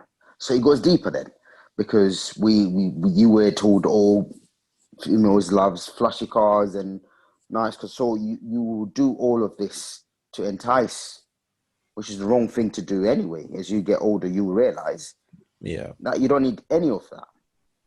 So, but unfortunately, that's what was pushed. But then it links down to the marketing and what we feel we need, and why we believe that we need to purchase these high-end value goods when we don't earn a high value. Where does that come from? Because you're technically breaking your own bank by trying to get that feeling of, oh, I'm worthy on this aspect of my life because all the other aspects of my life are unworthy. But I feel good when I wear my jewelry, when I wear my designer clothes, when I drive my nice car, but I haven't even got a mortgage. but no one knows that as long as I look good on road. Where does that come from, man? And there's some suggestion that Mr. Burrell states. He calls it contemporary manifestations, so currently how it looks like now, and he says historical roots. He calls it buy now, pay later. Yeah. So the first one, in terms of what I said, he says living large while feeling low. Yeah. Yep. The tendency to overcompensate, to seek the best brands, to prove we are the best, to use our money to validate our worth and thwart perceptions of subpar status. Now, where's the historical roots? Well, he says the dehumanization for slaves meant that they could not claim any status whatsoever. Mm-hmm. Literally. In America, in the UK, status was defined by material possessions. Thus, blacks have long sought to buy personhood, and we've been trying by buying ever since. So we're trying to get a place of personhood by purchasing, because materialism is seen as the grand end. How much do you have is what your value and worth is in this society. So therefore, if we can show people what we wear, that we got a lot, then apparently we're valued. Yeah, that's the first point. The second point says, got to have it now. The instant gratification component to our spending and saving habits, blacks are susceptible to marketing pleas to have it now, as opposed to saving, investing, or delaying unaffordable purchases. Where's the historical roots? Well, he says one thing that slavery taught us was that tomorrow is not promised. Due to our precarious existence and uncertain future, blacks learned to squeeze whatever joy was attainable in the moment. Yep. I agree with that. And I have been in that mindset in the past. Yeah. I'm not even gonna lie. I've been in that mindset where it's just like, not that you're thinking, oh, you don't know if tomorrow's gonna come, but you just don't see or feel like there's anything, like, especially in my early years, early 20s, but you feel, oh, I've got to have something now.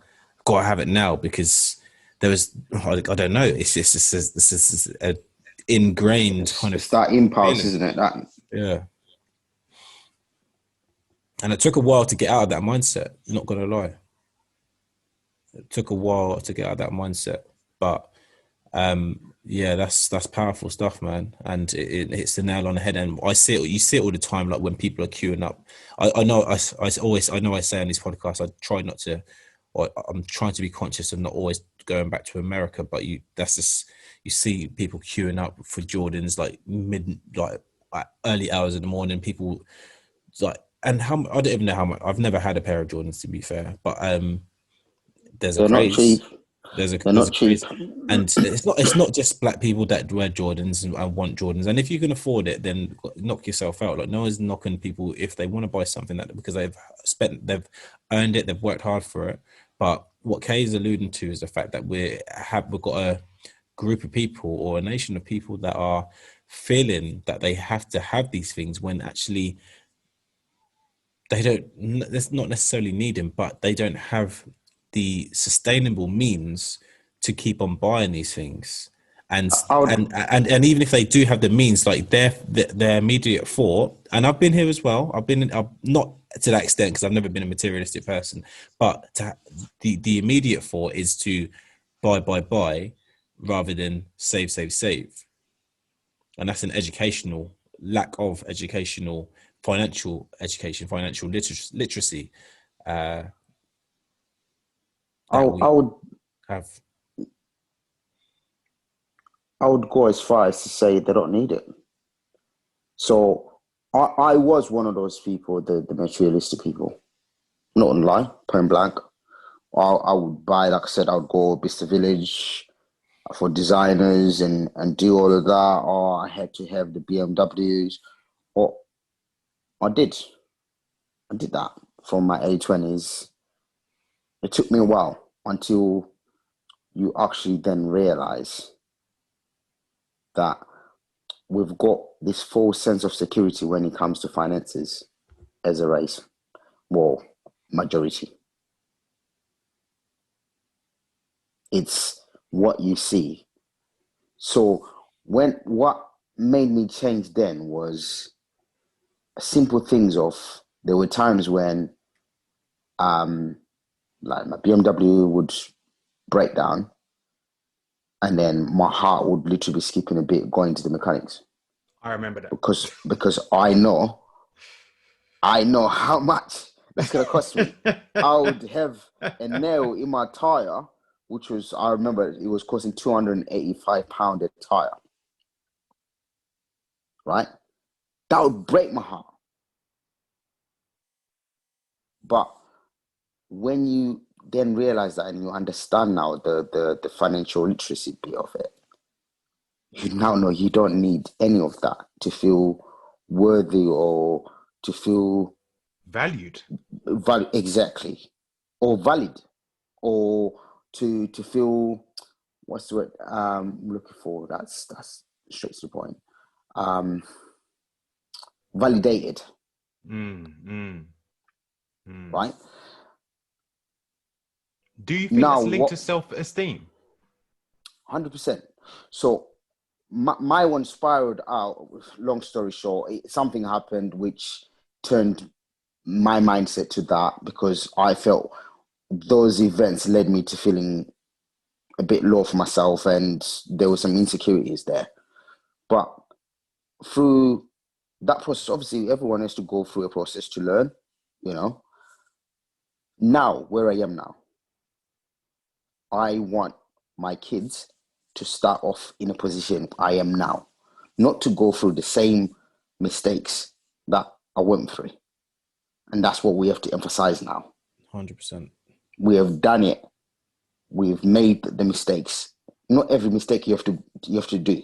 Sometimes learn from the people around you.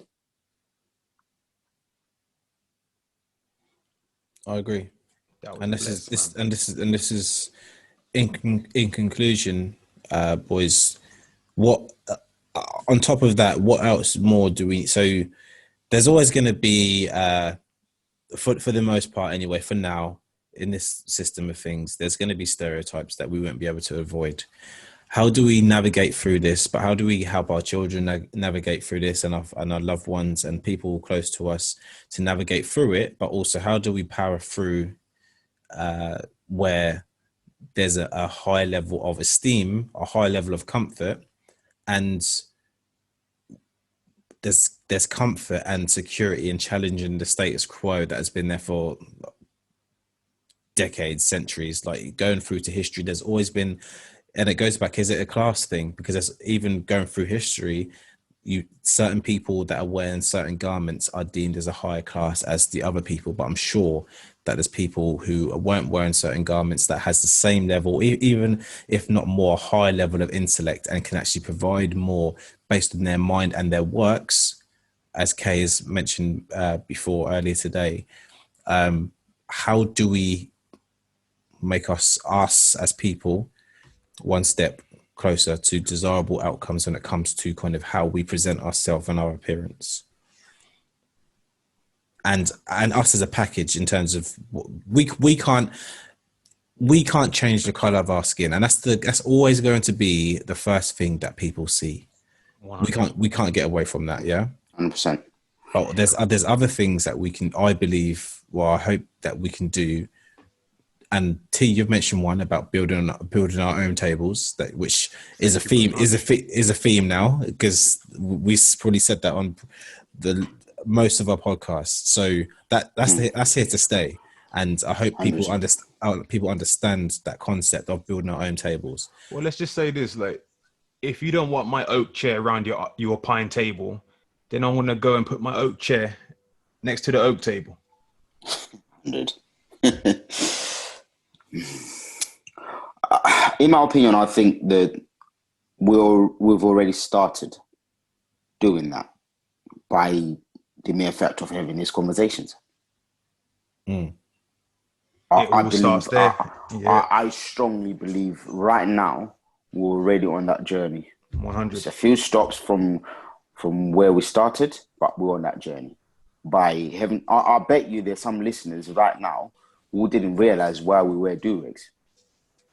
Yeah. For sure. You know? For sure. This topic right now wasn't learning. Someone is sitting there thinking, That's true, you know. Very true. I didn't know that. Learning. Just natural thing that we just take, like, of course, this for that. Of course, yeah. There's people out there that actually know, you know. Yes. Wow. You know. Wow. So we're on that. All we have to do, in my opinion, is to keep at it. The road is going to get bumpy. We know that. Yep. We know as this platform grows, there will come scrutiny and everything else that comes with it. But we've got our eyes on the prize. This 100%. Is for us. Yep. This is something we need to do for our kids, and the whole generation to come. Do we want to still feel low in our self-esteem? Hell no. We don't want that. We want to feel good whether we're in a hoodie or in a suit. We want to be treated equally whether I turn up in an interview in a tracksuit or in a suit. Whether you pull me over as a police officer, I've got my baseball cap on, or I've got my head shaved completely, I want you to treat me the same. Because I'm the same person. I don't have split personality disorder. Yep. I'm the same person. Whether in a hood with morals and values. That's what it is. But I think society is trying to split our personality. We know who we are. But I think when we step outside that door, things automatically start. The splitting starts, as so to speak. Because when you really deep it, like my best work and my best kind of levels of creativity through my life is when I've been comfortable. And a lot of times when I've been wearing whatever I'm wearing that is comfortable to me, that's when I'm having to kind of think about what I'm wearing. And it's once again, you still have a level of respect in terms of what you're doing in your profession, but I know that you get the best of me when I'm the best of me mentally, and that's when I'm more comfortable. And a lot of that does come down to how I feel, just comfortability and what I'm wearing and whatnot. When I'm starting to feel restricted or whatever, then that's where there's a defense mechanism to try and survive. But I don't want to just survive, I want to flourish, and flourishing comes with comfortability. So if I have to go to another table where I feel more comfortable, so be it. Level on them. And this, T, that was heavy. Go ahead. Sorry to interrupt. I just wanted to home in on what M said. I know there's also maybe some managers who will listen to this. Your work office, like Kay said, it's your household. So if you want the best out of us, the best out of M's, let them be comfortable, man. And you'll see. Oh, 100. I can speak. And you will see what happens. Listen, I spent a lot of time managing people, being a people manager. And the reason why I personally believe that I had success with my people is because the first thing I want to do is let them be within the realms of what they've been employed to do. I let them be them. Like I didn't like as much as you can. There's always going to be certain things, but I let them be their individual. I treated each individual person as an individual. They're all part of my team.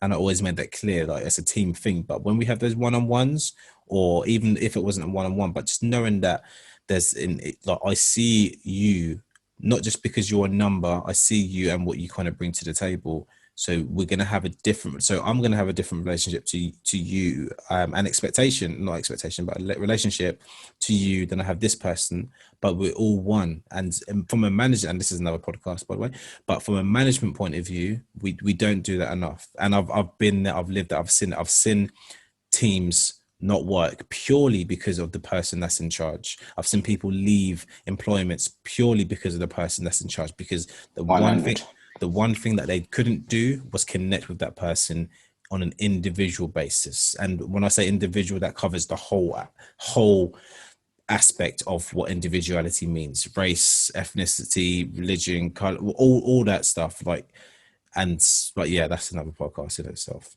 Okay, did you want to say anything before we wrap up? Boy, you lot hit the nail on the head big time, man. One thing I just wanted to add on to this, I do want to say my little quote at the end as well. But what I'm hearing, to summarize everything, we need to come back home, man. We need to come back home, people. Mm-hmm. We left our home, and all we've been doing ever since is working for a household that isn't ours. And then we expect to come back home and be in a different position.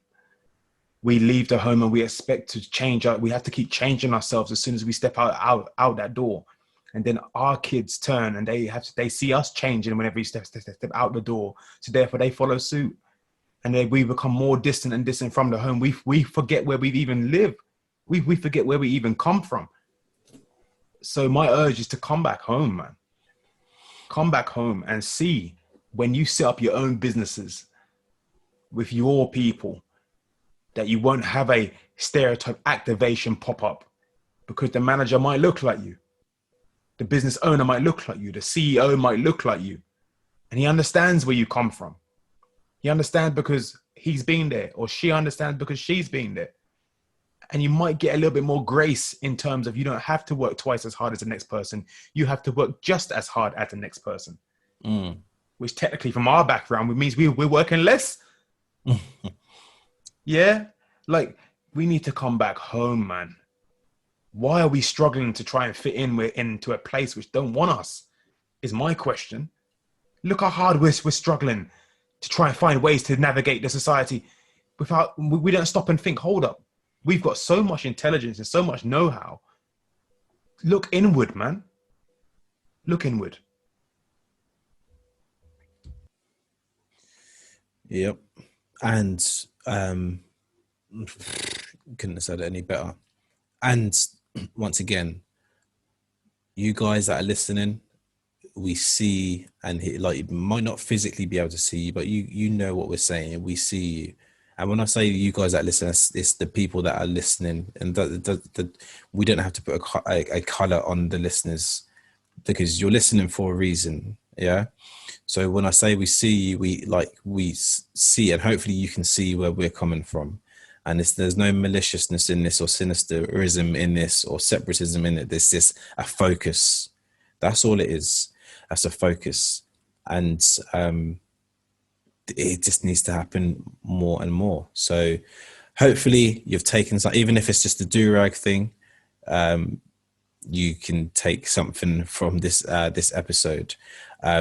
Just going back to our socials, you can find us if you just type in 1SAF, so 1SAF on YouTube or on Spotify or on Apple Podcasts. You'll be able to find us just like that. Instagram is a little bit different. It's the number one _step_away_from. But we're popping up more and more, so you should be able to find us. But I never thought I'd say this, because my kids listen to these things all the time on YouTube, all these YouTube kids things, and you hear these people going, hit the like button, blah, blah, blah. Like, I never thought I'd be that person to say it, but it is really important for us to understand and get a vibe from what you guys are feeling from us. Just not necessarily the like button, but hitting those like buttons, hitting the notification button, subscribing, so we can kind of track making sure, like I said, that our content is hitting the right spots for you. So that's so important. And leaving comments, we want to kind of start getting more feedback from you guys, because we're coming towards the end of the first season, and the second season we want to be greater. So listeners, do it now. Don't be listening and not do nothing. Click the like. Exactly. Click the subscribe, Dread. That's what he's saying. You understand? But it takes 2 seconds. 2 seconds. It does, and it helps us as well. It helps us track and understand. Like, there's some people hear something, they just don't do it though. Yeah, I mean, yeah. Help us out, man. Damn. But it does help. Like, it's not a begging thing. It's just a thing. It actually just helps everyone involved. It helps you listening. It helps us creating. So yeah. Kay, did you have one last thing to say? Yes. I had one last quote, and I want to again drive it home to. I have to keep saying his name because I always give props to my resources, no matter where they come from. Mr. Tom Burrell, brainwash, challenging the myth of black inferiority. I just want to say this last quote, and hear this, listeners, and hear this one step away from. We are strong. survivors of the Middle Passage, the whip and the chains. We have survived over centuries of terror, humiliation, vilification, and deprivation. We are smart. Even when our literacy was illegal, we learned quickly, invented, discovered, built, taught, and excelled against all odds. We are creative, making a way out of no way, and constantly birthing and rebirthing art and culture. That is who we are. Boom, boom, boom. That is who we are, and we're also one SAF, and we want to be one step away from desirable outcomes and several steps away from undesirable outcomes. Thank you for listening, and we will see you on the next episode. Peace out.